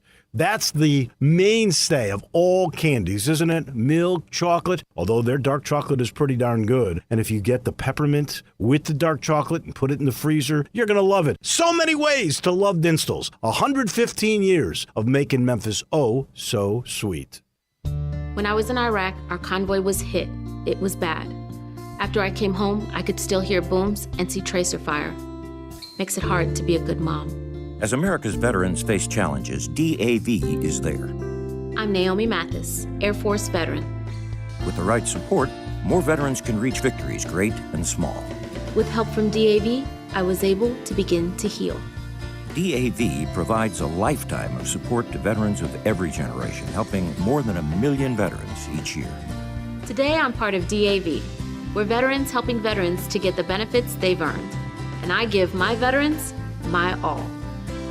But there's more to be done and more victories to be won. My victory is being able to be here for my children. Naomi Mathis, thank you for your service. May your victories inspire many more. Support more victories for veterans. Go to DAV.org.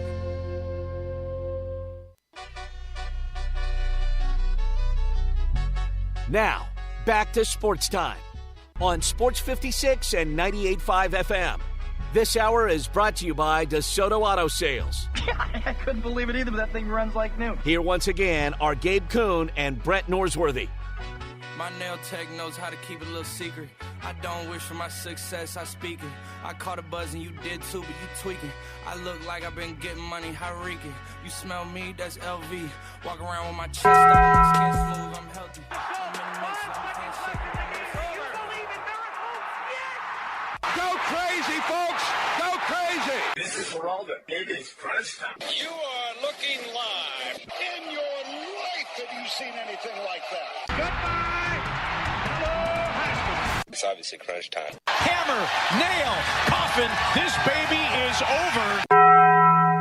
The double steak grilled cheese burrito, so good. Double the steak with nacho cheese sauce, seasoned rice, red strips, sour cream, and the 3-cheese blend wrapped inside a warm flour tortilla, with even more 3-cheese blend grilled on the top.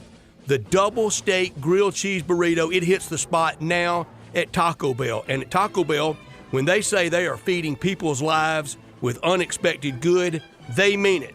Bowl food you can't get anywhere else. Brett, what I learned today is that Todd McShay, obviously I follow his mock drafts. I think Todd McShay's done a good job over the years, but he ranked his best playmakers in space for the 2022 NFL draft class. And at the top, there's no surprise, Jameson Williams, although he's coming off the ACL injury. He's at the top, obviously Alabama receiver. Number 2, Malik Willis. Number 3, one of my favorite wide receivers in this class, Treylon Burks. But at number 4, through this whole ridiculous, crazy pre-draft process, all of the numbers he put up, the production he had at the University of Memphis, Calvin Austin III at number 4. And certainly at this point, obviously a walk-on, and it looks like he's going to transform his entire career from walk-on to day 2 pick, to a round 2 or round 3 pick. Outstanding. And that's awesome for him.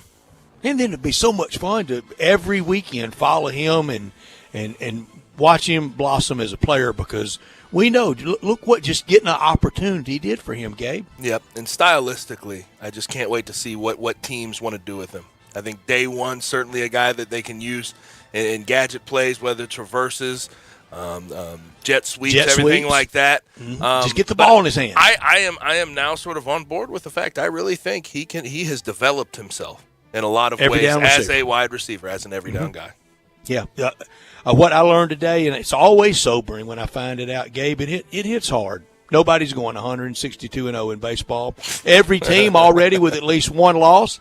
Nobody's going to go 0-162 either. Nobody's going to lose them all. Nobody with a donut left. Today there was an all-day baseball today and tonight. And tonight I get to sit down and watch the Cardinals for the first time all year. There you go. I'm really looking forward to that. And a team I watched last night, the Blue Jays are for real. Oh, gosh, yes. Oh, yes. I mean, they're just so talented. That lineup's ridiculous. And salad everywhere. Every one of their players. Yep. I mean, it's just flowing. Big locks everywhere. They look like they're having fun. Also, I missed this yesterday. But Tony Madlock had an upgrade in jobs yesterday. Yeah. Tony Madlock, former player here, former assistant, moves from South Carolina State to Alabama State, and he didn't do bad at South Carolina State. I mean, 15 and 16. It was almost a miracle. I'd say that's near an equivalent of making a tournament at a place like that. But T.J. Medlock was his leading scorer. His son was his leading scorer out of Memphis. I got to imagine he'll follow him to Alabama State. I got to imagine. Yeah, he got in the portal a little before that news broke, and now it makes a lot of sense. Could have done without the young Phillies third baseman for being offended by the boos. Alec Boehm, it's like way too many players today. Russell Westbrook's the leader of this. They just want the cheers. Any revulsion, any show of anything offends them. I'm sorry, too bad. We know the line. We know the difference between over the line and things you're not supposed to say and being booed. 3 E5s should and will get you booed. Yes. The only thing I would disagree from that statement you made, I think in a lot of ways our fandom and how we enjoy in-person games, I don't know if the line is always known by everybody in those stands. I think the line sometimes is crossed. That's sad. And that's a scary part. But no, Alec Boehm. Should know. Alec Boehm, I got a huge kick out of the Philly fans doing that to him. That was hilarious. Make plays, then you don't have to worry about it. That was hilarious. They standing O for a dribbler to third was 3 the highlights. I'm sorry, I get you booed at the Far City Little League Park. What I could have done with well, damn. Tough town. Damn. I made some errors when I was playing 9U baseball. Stay away from there. T-ball, my gosh. They're going after T-ball players in Forest City. I respect it, though. Good Lord. What I could have done without is just the reminder of what's going on with Tiger basketball. Obviously, they land Elijah McCadden from Georgia Southern. I think there's a positive to that and an overwhelming negative. The positive is it proves players will still be willing to come to a certain extent. They will be able to put together classes. They will be able to fill out rosters. But the overwhelming negative is this is about the best they're going to be able to do. Yeah, and Gabe, it might be best right now to go a little off Broadway, to turn the pressure down a little bit. I'm not going to knock it. I want to see it before I knock it. Right. I think it might work with what's coming back tonight, keeping a close eye. Nobody eliminated tonight, but 2 winners get to sit back and watch the rest of the play-in week. Cavs at Nets, winner gets Boston in the 4 out of 7. Clippers at Minnesota in Minneapolis, winner gets the Grizzlies with game 1 Saturday in downtown Hoop City at FedEx Forum at 2:30. I can't wait. State rivalry tonight. Cardinals-Royals. Dakota Hudson starting for the first time in a while. Dak. That'll be a fun one. I'm still working through 1985 PTSD with Don Dinkins. And correct me if I'm wrong. I could be wrong. I don't think I am. But first nationally televised baseball game we're getting tonight on TBS. Yes, Giants versus Padres. Giants versus Padres. Darvish and our man Alex Cobb starting in that one. That should be fun. What are their contracts left for nationally televised game for the MLB? Not much. Not much. They don't have much left. But we'll be able to see that one tonight. That's all we have for today. Thanks for joining us. Thanks to Rob Fisher, Brent Beard, Drew Hill, and Bo Marchand for their contributions to the program. For Brett, for Brian, I'm Gabe. Enjoy your night and be safe. We'll holler at you tomorrow at 3.